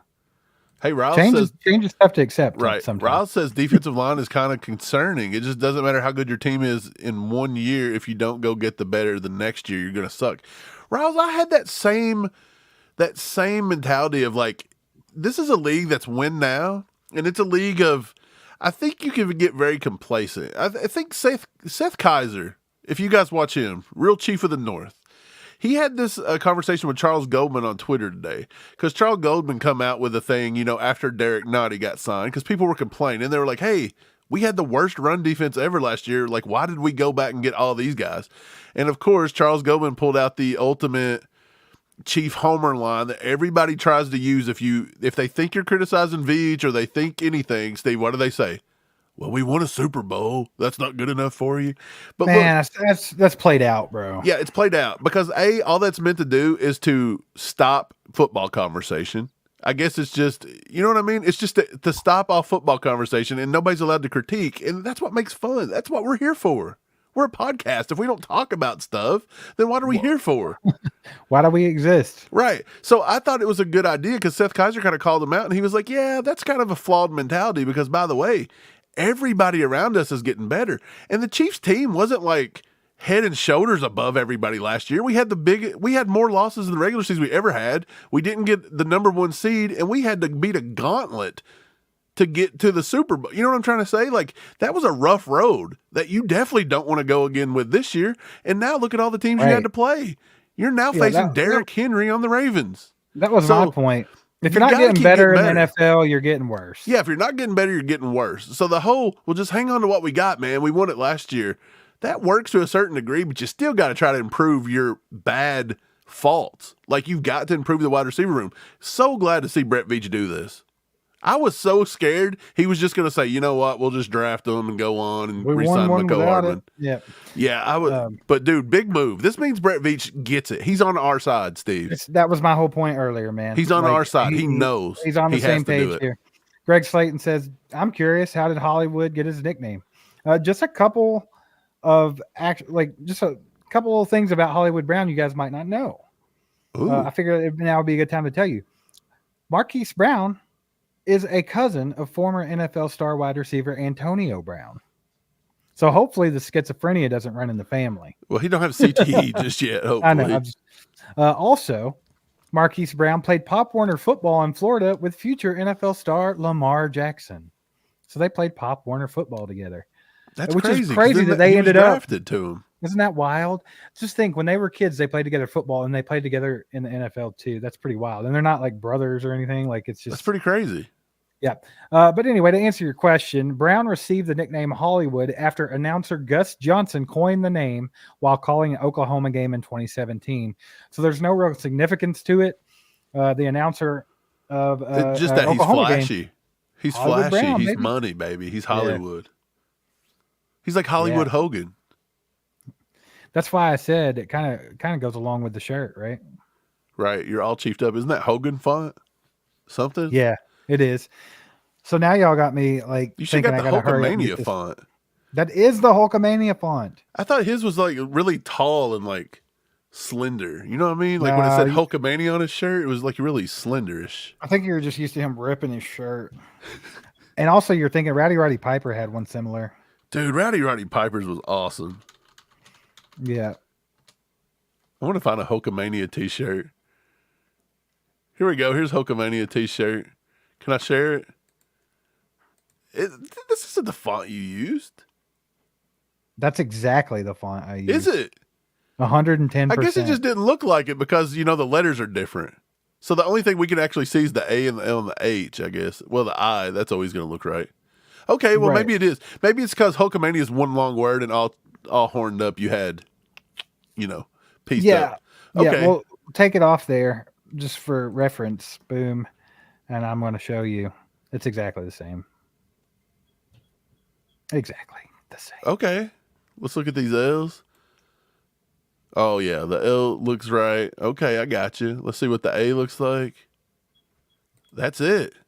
I told you it was it. So maybe what you got to do is all horned up. What's throwing it off is I think is the L and the H and the D and the U. So, okay, I'll take the E out and I'll put an apostrophe in it. Should I make an apostrophe an actual like devil horn since it's all horned up? Steve, then you're going to have people coming at us and say we're Satanist. But that wouldn't it make sense though? Some lady actually told us that we were Satanist or something because we had a T-shirt with a skull on it one time. Oh, yeah, I do remember that. We can't do anything over here at All Chiefed Up, man. People's compare us to everybody else, because Kelsey and them are just the golden childs, the children of the world that's dropping F-bombs. We didn't make it to the NFL, Mike. That's where we screwed up. Steve, we're not as wholesome. We're not as wholesome as Cole over there drinking his coffee. We're not as wholesome as Ryan Tracy and Dan. We're just not as wholesome. We're a little rough around the edges, but it's okay. We're not as boring as all the other ones. So I don't even know what else exists out there. All the other ones. All the other ones you didn't mention? Is that what you're trying to say? No. I was basically just talking about what's his name. Chat Sports. Yeah. That I don't know how people watch it. I really don't. Poor guy's just a little boring, but it's okay. It's okay. To each their own. Ray says the apostrophe should be an arrowhead. I'll try to work something in there. I'll work something in there. That could be a good one. I'll figure it out. Forgive me for not being spot on perfect. Come on. Hollywood? Wood? Did he say wood? I don't know. I didn't mean to click that. I just did it. Somebody just put getting a slap nut emoji out here. Yeah, baby, let's go, There Adam. we go. Let's go. That's what they're for. I haven't even seen the suck it emoji yet. Hopefully ATG it's like fan says legible. New Heights constantly has people in the live chat telling them to stop with the F-bombs. Of course they do. It's funny, but if you play football and you're on that field, boy, F-bombs the least what you're going to hear. Right. Like, well, I when will we tell played you in this. high school, man, you would hear some of the wildest stuff, and it's like, it's coming out of kids that are 14 years old. And this is coming from a place of love because I love Travis Kelce. He's one of my favorite players ever. But he definitely sounds like one of those guys that don't have much of a vocabulary without the F word. He's like, effing. Yeah. Like he sounds like Travis Kelce almost sounds like an 11-year-old that just learned how to cuss and they just throw it in there to get an extra one in. Like, have you seen the videos on TikTok of those little kids that their parents put them in the bathroom with a phone and they're like, you can cuss, but only in the bathroom. And they just want to hear what they say. Yeah. This little boy I was watching one time just went 0 to 100 like quick. He was like, booger. And his mom's like, you can say anything. He's like, F you. It just was insane. It was like, yeah. This kid just went ham, baby. TGZ said, can't confirm. I've turned to Satan because of this podcast. Well, I don't know. I don't know what to tell you, man. Do it. Don't do it. Don't turn to him. That's not good. But I don't understand also like why you just can't wear a shirt with a skull on it. I didn't know that just automatically made you a bad person, but of course it does. We got a 5 bomb from Jared. He says, you're right. You're not like the other ones. You're better in my opinion. Appreciate you, brother. Yeah, we try to be a little bit different because I mean a lot of the same stuff. Who cares? Yeah. I mean, like Cole came around. He started like 2 weeks before we did. Like it was really like simultaneously. How weird is that? Yeah, it's like weird. It's like we all got together and was like, Cole, you go try it out for 2 weeks. Break YouTube. We'll follow in your footsteps and suck the whole time. And no, while he YouTube just I feel like he feels like you get like all your analytical stuff from RGR, but that's pretty much what you're getting there from those guys. Cole came in and did it like, I'm going to give you the news real quick. He's like the chief sports center. Like he's pretty neutral. He's not going to have a strong opinion or anything like that. He's still going to tell you what you need to know. And that makes it easy for everybody. So genius idea. And then here come us. We just wanted to talk and have fun and be like we've said before, it's like your friends hanging out at the bar talking about the Chiefs. So we ain't trying to live up to nothing. We ain't got to meet no standards. We ain't working for nobody. We're like the Theo Vaughn of the Chiefs space. Yeah, we're just talking. We're going to say some really dumb stuff. By the way, what's his name over there? Who's the guy that you outed on Lance's stuff? He does some good analytical stuff. Oh, yeah. Scrambling Armchair. He does some good analytical stuff. Yeah, he's if you just want something to listen to, he's very informational. So yeah, there's a good stuff for all of it in Chiefs YouTube for sure. Y'all got it made. Right.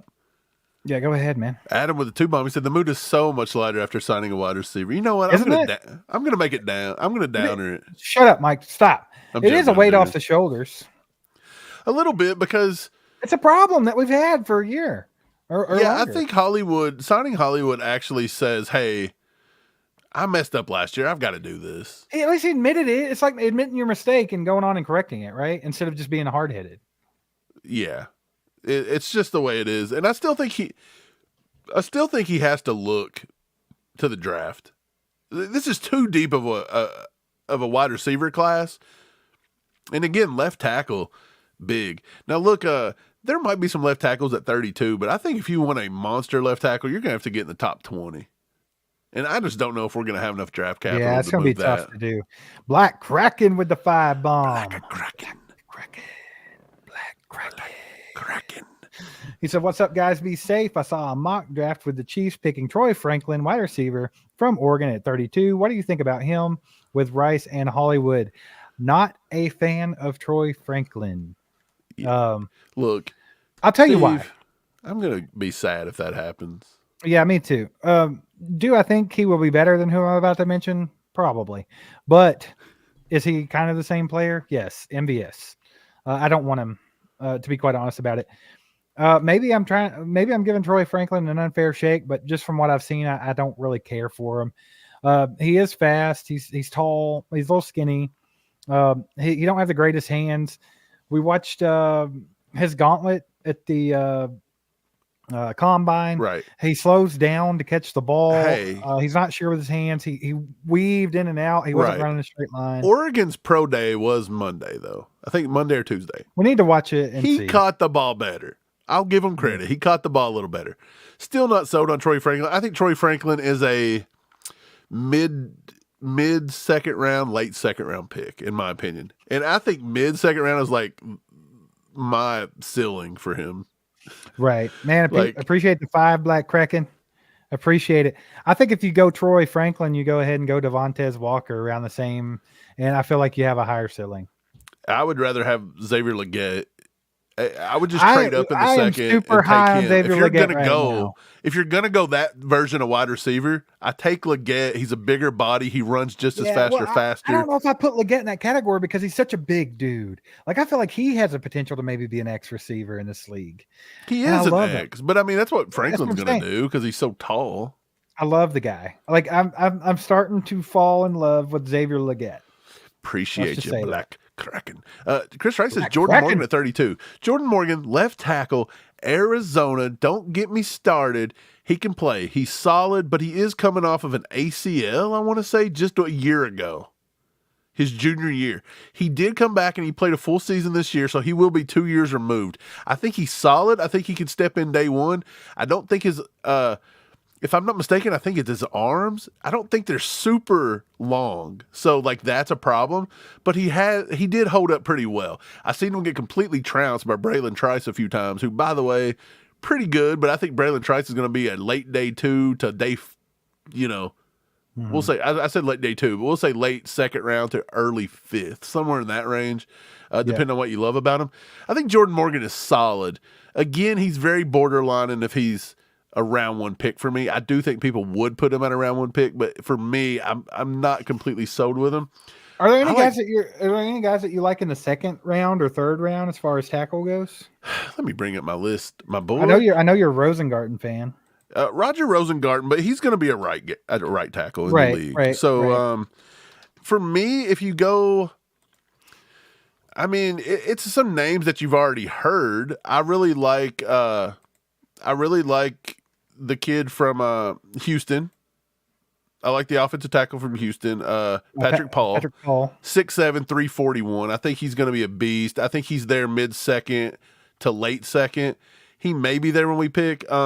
Kingsley Suamataya from BYU, 6'4", 326. Now, he may have to kick down into guard because at 6'4", he's a little...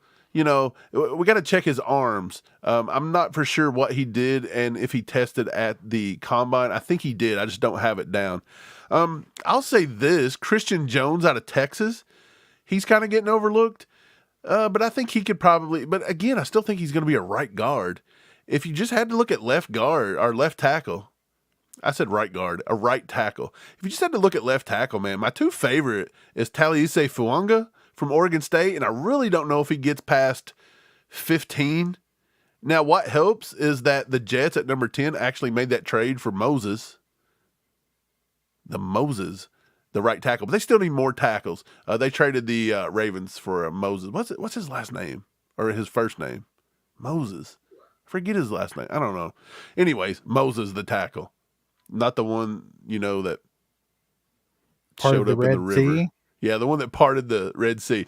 But yeah, I really like Troy Fautanu from Washington. And I seen where RGR did something. They were like, that's a real possibility for the Chiefs. I don't know what world they're living in, but Troy Fautanu is not getting out of the top 15 to 16 picks. So unless the Chiefs are going to slide up halfway into the first round, you're not getting him because at 6'4", 317, and he's got some long-ass arms, and they didn't think he was going to, he's actually going to be able to play left tackle. And he's got the most beautiful footwork. His footwork is better than Joe Alt.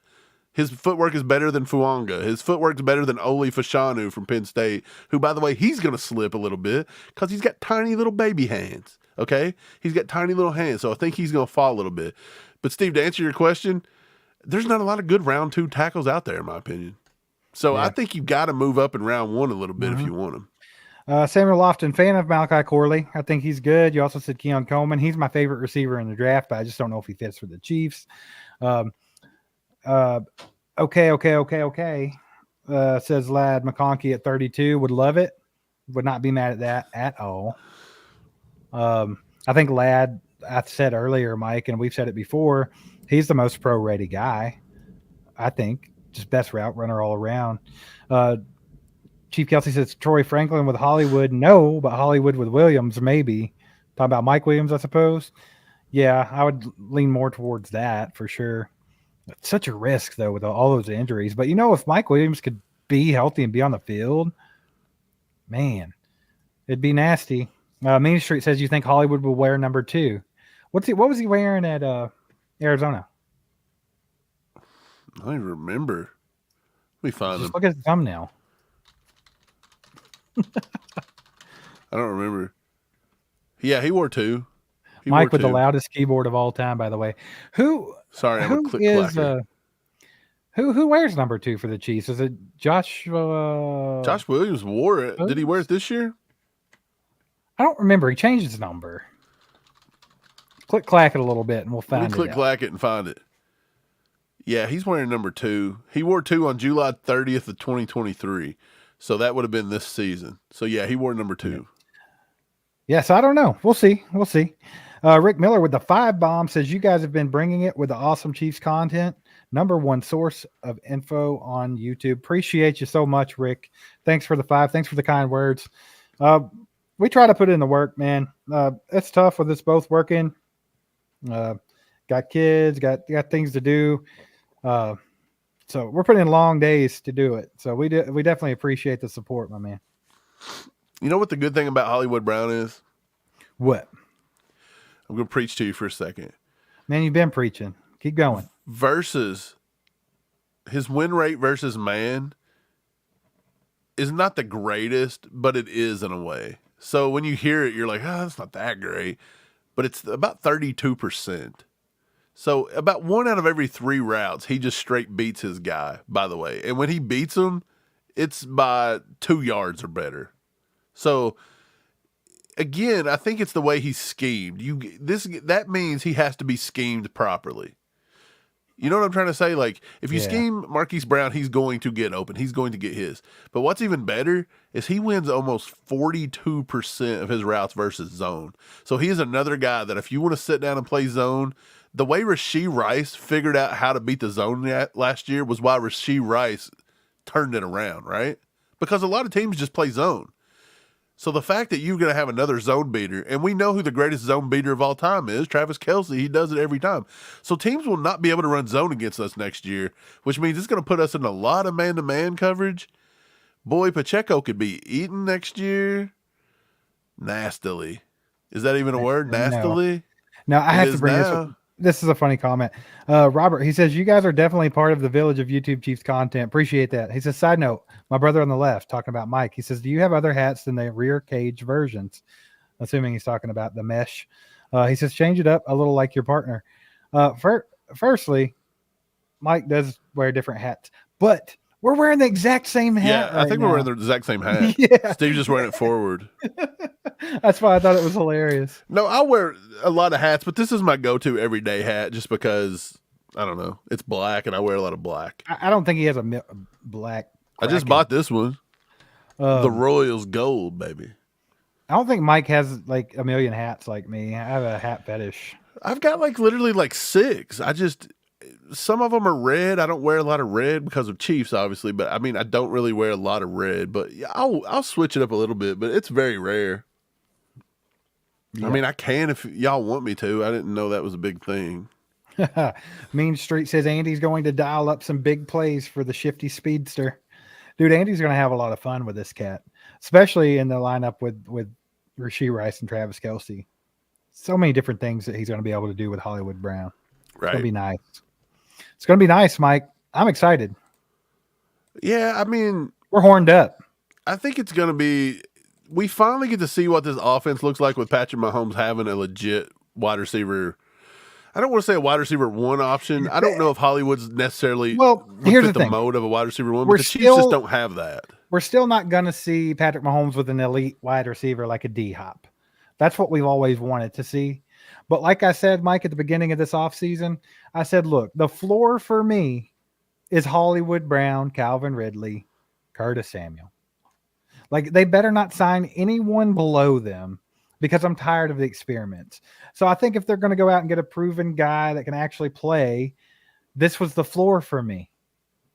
Like, that's as low as they could go. And thank God they hit it. Because if they would have gone with some of the random names I've seen go today, I would have been pretty mad. Yeah, I hear you. Did you talk about my Snead saga that was going on? A little bit. We're going to address this real quick. Chris Wright says next members only. Next members only will be the beginning of April. We normally try to do them within the first week of the month. So we just did our March. Might look into doing some extra members only content, by the way. I do want to be able to give you guys more stuff for being members. So whether it's we switch it up and do a couple members only live streams a month, or maybe we just do a couple members only videos.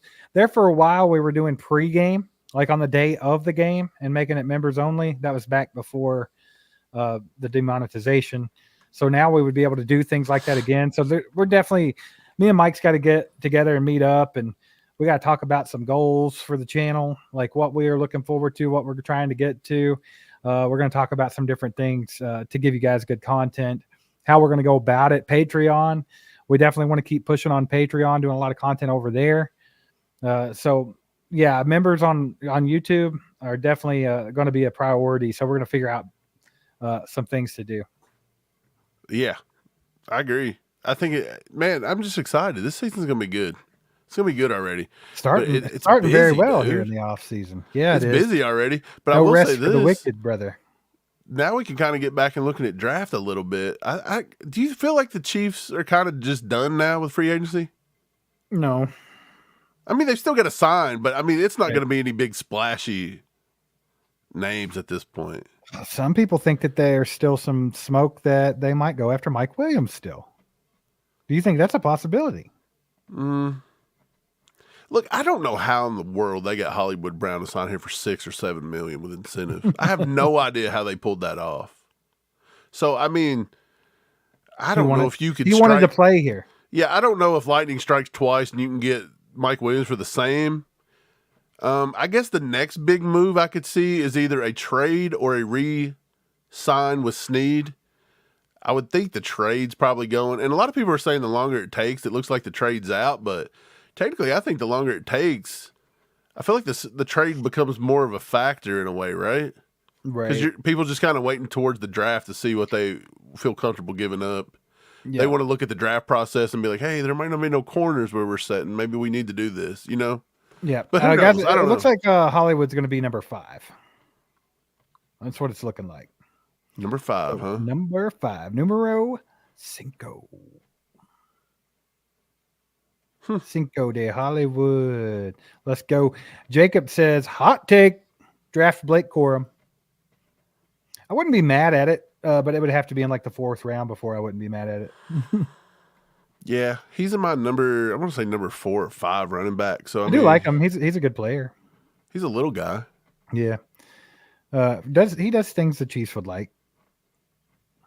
Adam S says just flood some Chiefs content and it'll grow. We're growing, babe.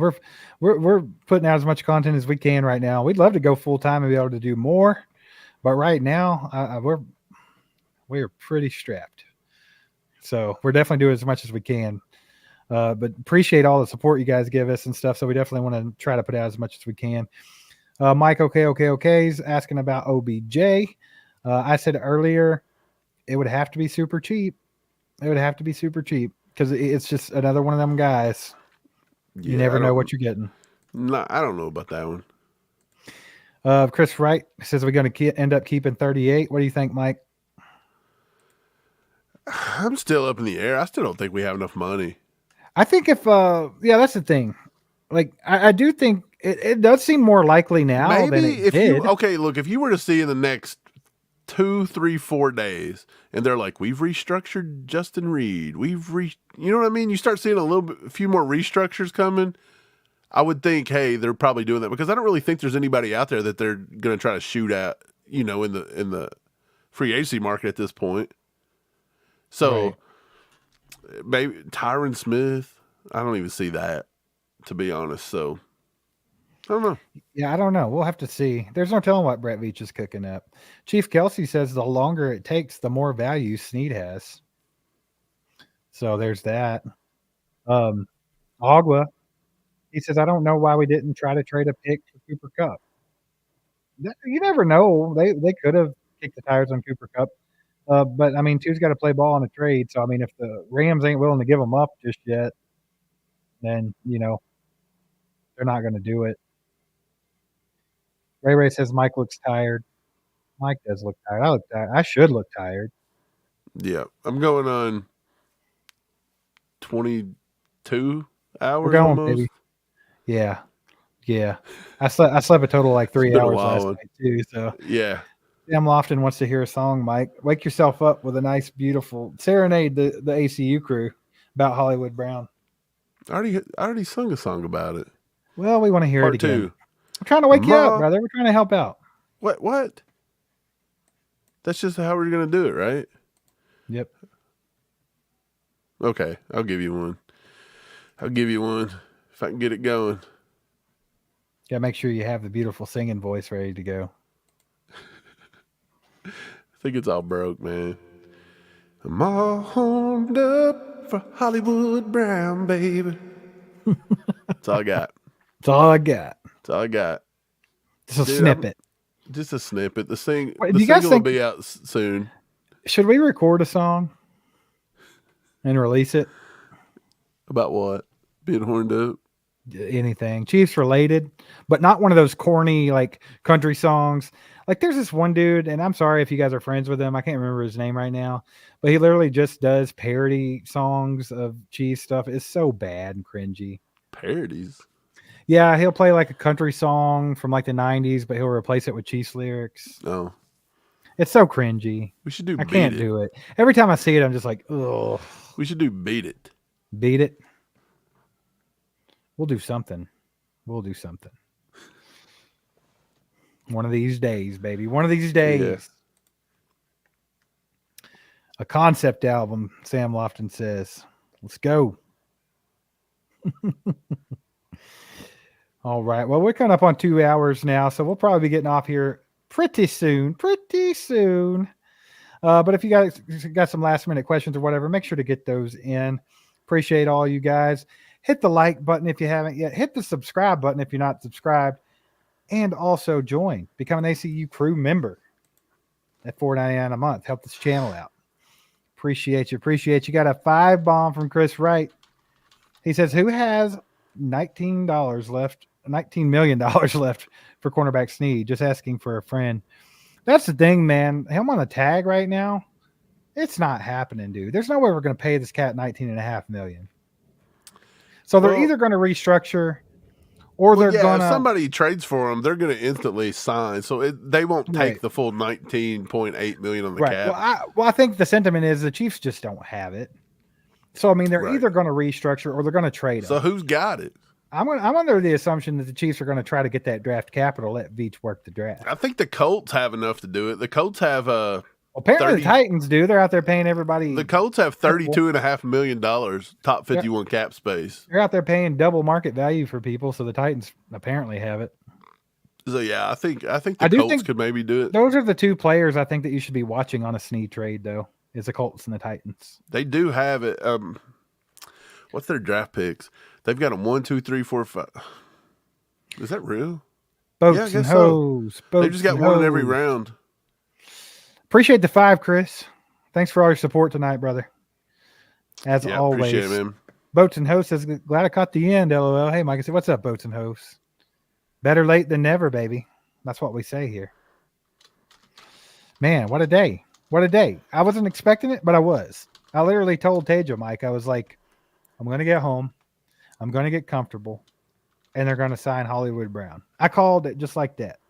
I got home. I didn't even get to get comfortable yet. I literally like sat down for 2 seconds and it was like, okay, this is what Right. we're doing. This is what we're doing tonight. And I'm horned up about it. Let's go. I am just amazed though that they got Hollywood Brown for $7 million with incentives. That just blows my mind. It's crazy, but dude, I think it's exactly what That's you said. less than Curtis Samuel. He wanted to be here. It has to be. It's the only thing that makes sense is he wanted to be in Kansas City. So he was willing to make a deal. That's it. And that for the first time, guys, it's in the dynasty era, that's actually worked. Somebody took ring over money. The first at time, least for one, like, hey, one go. Let's give it a you shot. Think maybe Brett? You think maybe, like I said, since he wasn't in the upper echelon, like he wasn't the Calvin Ridley money. So you think maybe people were throwing out like say $8-9 million like they were with Curtis Samuel, and you think maybe he said, "Look, that's not what you want. Like we can give you 7 with incentive to get to 11, but it's going to have to be a 1-year deal. So why don't you come here and do well, and then next year go get that money, the big one." Right. Yeah, maybe that's what he McAberry, did. that was his market value, was $15 million. And then after Calvin Ridley was overpaid like crazy by the Titans, everyone was like, crap, it's going to be more than that now. So the fact that we got him for what we did is a freaking miracle. It's Brett Veach dark arts at its best out there, you know, being a wizard. Pretty incredible, actually. Yeah, so I mean, it just goes to show you, man, I think Hollywood wanted to be a Chief. I mean, there's no other way that makes sense. Chief Kelsey said the Chiefs could sign Snead for 4 years, $68 million. I think there's ways they could try to get it done, but it also goes back to, do we want to invest that much in the corner position when we have them locked and loaded? So, I mean, it just really depends on how they want to approach it going forward. It's more about the years to come than it is this year per se, in my opinion. Yeah, I guess so. I thought you fell asleep for real. No, I was trying to think of how you fell asleep. I'm just trying to think how you make that work, but yeah. Sam Lofton says the Titans and the Eagles have $80 million in cap space, so they say, dude, the Eagles have no cap. They're the only team in the league that don't have to go by a salary cap. They just do what they want, literally. Like we've all seen it. They're not going to trick us. We're not crazy. We see it with our own eyes. They just sign anyone and everyone, and they're never in cap trouble. It's amazing. Yeah, it's pretty nuts. Maybe Howie Roseman went to the Brett Veach School of Dark Arts. You think? Maybe he. Well, look, Roseman and them, they do a lot of weird stuff with contracts. If you go look, they put a lot of dead money at the end of contracts. Yep. Like it's very strange. So I kind of wonder here in about 5-10 years is going to catch up with them. They're going to be so poor they can't do nothing. I hope it does. I hope it bites them in the ass, brother. That's what I hope. A lot of people asked about Justin Simmons in the chat. We're done at safety. I think they could extend Justin Reid, free up a little bit of cash if they need to. But I mean, you got Justin Reid, Brian Cook's going to be back. They just signed. Well, of course, we have Tamari Connor, who played excellent in his rookie season, who could also play corner, by the way. And then we just signed back Devin Bush for a year. So I think we're pretty solid in the safety position. So they definitely won't be looking at that. It would have been a good year to look at a safety, but we didn't need it. Not important. I think we're solid there because there were a lot available. Where'd Poyer end up at? I don't even remember. Did he go? Miami. Of course, the other team that don't have a salary cap. That's right. Yeah, I mean, did I call Deion Bush Devin Bush? I don't know. I wasn't paying attention. I'm so tired. I don't even know. I might have. In my head, I zoned out and I was looking for something, so I really didn't hear you too well. But Mike, you could have just said you were taking a nap. I need to be taking a nap. Mean Street. That's a good point too. Creed probably helped. I mean, old college teammate, buddies, definitely familiar face in the building. I think that helps for sure. I mean, he even mentioned him the other day. And where there's smoke, there's fire, Mike. That's what we said. Mm-hmm. Carlos said Snead's going to stay. We'll see. I honestly think if they can get enough draft capital for him that they find sufficient, I think they'll go ahead and trade him. Just to save all the money. We're solid at corner. even without him. Granted, you're taking a little bit of a step back there. I'm not saying that you're not, but we have guys locked and loaded, ready to go. We're still going to be good. And it's just corners, man. Corners. Do you really want to pay them that much? Right. That's one thing. Brett Veach just does not pay corners. And that is the one reason. Well, that is the one thing that we are very much built in, because Brett Veach, what did he do? He went out and overcompensated for it. So that is the one thing that we are, kind of built to lose, is the corner. So, yeah, I don't know. I mean, I know Snead's a fan favorite. Like, I know you were talking about earlier how I've been going around on Twitter just trying to gauge everybody's stuff. Just talking about trade scenarios, yeah. And dude, they don't even want to. Today, people were telling us that Terry McLaurin's not even in the same ballpark. They were making Terry McLaurin not even a. There's a certain pick. dude on there on the X that was just blowing my mind. They literally were saying that Terry McLaurin's not a top 20 receiver in the NFL. They said he wasn't even close, that he wasn't as good as some rookies. He was like, Puka Nacua is way better. Like, Puka Nacua hasn't proved that yet. Like, could he be? Potentially. But he's also in a system where Cooper Kupp went ape too. So, I mean, it's not necessarily that. First of all, Terry McLaurin has been in Washington with the crappiest quarterbacks and crappiest scheme you've ever seen. And he's literally 4 or 5 seasons deep in 1,000-yard seasons. And his rookie season, he had 909 yards or something like that. This dude don't miss. Like, he's literally on, like, if he keeps going at his rate, he's going to hit the 10 like Mike Evans, like 1,000-yard seasons. And he's not ever had a quarterback worth of crap. Like, how are you going to dog on Terry McLaurin? Right. That blew my mind. Yeah. Dude, if the Chiefs could get Scary Terry and some draft capital, or trade draft capital here and there, however they got to go about it, but the bulk of the trade being Scary Terry for L'Jarius Sneed, why wouldn't you do that? I mean, now that you have Hollywood Brown, maybe you're like, well, we don't need to do that. Not to mention, they just made a trade, and they give up a few draft picks. Sam Howell. They traded Sam Howell, but they give up a few picks, I believe. Yeah. Another quarterback got traded. Desmond Ridder got traded to the Cardinals for Rondale Moore and maybe some draft picks. Yeah. Also, Terry McLaurin's one of those guys that's like, look at his quarterback. He's played with a new quarterback every year, and he stinks every year. Like, the quarterback stink. You know what I mean? Like, yeah. But you just can't look at just stats. That's going to get you in trouble. Like, look where they've been. And look who's throwing on the ball a little bit. And what's crazy is you can look at stats with Terry and still be like, dude, this guy is solid as hell. Like, he's consistent 1,000 yards a year. Well, and the Commanders wouldn't give up. I don't think he's even on the trade block. Right. But it was funny to watch everybody try to justify.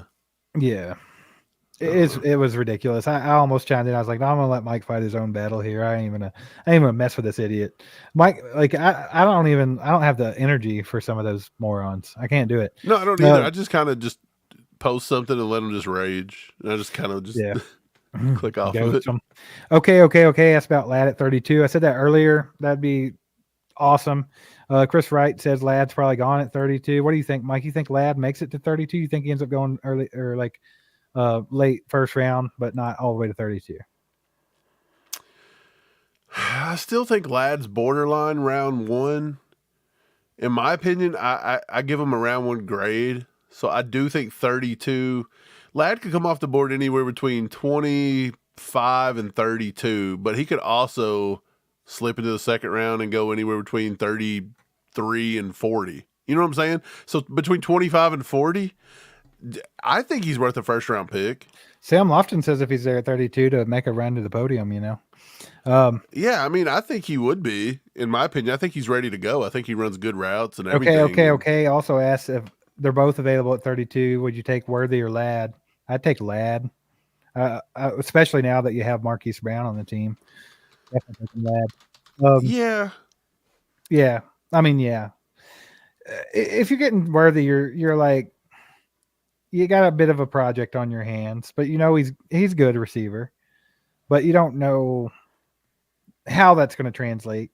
Ladd McConkey, I think it's pretty obvious he's going to translate. Like, he's going to be solid. Prince Tiger Beats, says Rashee Rice will get 900 plus yards with 9 touchdowns, and Hollywood Brown 800 plus yards with 7 touchdowns this season. Obviously, yes, I'm with you for $7 million. It's an upgrade from MVS, and it's cheaper. Total win. I think you might have these backwards a bit. I think Hollywood might be the yardage leader. And potentially, I think Rice might beat him out in touchdowns, though. I feel like Rice is a better red zone, like pure red zone threat. But like Hollywood, he's going to put up some yardage in KC, I think. Yeah, I do too. Dude, I'm cracking up because on Twitter, I wrote a tweet that says, y'all smoking that good if you think Hollywood's coming to KC for $6 million plus. Are you getting blown up? Only by a few. But I said, technically, or I said Hollywood for $6 million plus incentives. He don't really have much to prove, in my opinion, because I don't think he did. I don't, like you said, you thought it was a prove it deal, and I mean, I guess technically it is a prove it deal, but he doesn't have much to prove. He's done okay. Well, I think they want to know it's kind of a prove it deal, but I think it's more of a I want to be in KC deal. Right. That's what it turned out to. But I said if it's any indication of the way it's going with the other overpaid wide receivers, it may be too much for Veach to throw at him. Well, everybody's freaking out. They're like, oh, well, he'd signed for $7 million. This aged poorly. And I cracked up because I was like, well, technically, he didn't sign for $6 million. So shut up. And it said somehow that is correct with Dave Chappelle. Like, I'm just out here trolling people now at this point, but yeah, they're gonna try to light me up. Twitter is one of those things where like you can say 5,000 things right and you say one thing wrong, and that's the one thing everybody will just tell you how stupid. They'll come back on it. They'll come back on it. They took that receipt, brother. They're like, we're gonna use this forever and ever. Yeah. Hey, I want to take a second to shout out the mods. All you mods are awesome. Chris Wright, Chiefer, Gary Holland. I know I'm gonna miss some of you guys, but you guys do a great job. We appreciate it. Just wanted to throw that out there. But yeah, Mike, let's go ahead and wrap this bad boy up. I'm exhausted. Yeah, I hear you, man. So I'm going to try to get some rest. Appreciate you guys hanging out with me tonight, waiting around for Mike with me. Always a good time hanging out with the ACU crew. So yeah, man, be horned up, everybody. Hey, everybody's going to sleep like a baby tonight, knowing Hollywood Browns and KC. We addressed the receiver position. Chief Kelsey says now sign Mike Williams with a let's prove it deal and 3-peat. That would be insane. And that would definitely be Brett Veach overcompensating. But yeah, Chris Wright said he almost timed you out tonight, Mike. I'm not sure over what, but it's hilarious. Banned. To the pit. To the pit. Why did I get blocked? That's great. Don't tell him, Chris. Just let him. Don't tell him. That way he just has to wonder what he's doing wrong. I don't know. Yeah, but appreciate you guys. Thanks so much. Hit the like button on your way out if you haven't already. It just takes a second. All you guys that super chatted tonight, and then Chris Wright giving out the memberships. All you guys are freaking legends. Thanks for helping support the channel. Can't thank you enough for that. So I just wanted to bring that up one more time. You got anything left for the old crew tonight before we head out, Michael? I don't, man. Get some rest. This has been a long 4 days waiting for something to happen. But it finally did. It finally did, baby. It finally did. So let's just rest. Let's rest. Let's all go rest. It's time for bed, Chiefs Kingdom. Everyone go to sleep. Go put your little heads on the pillow. Yeah. Get a little rest. Go Chiefs. There goes a sight from my soul.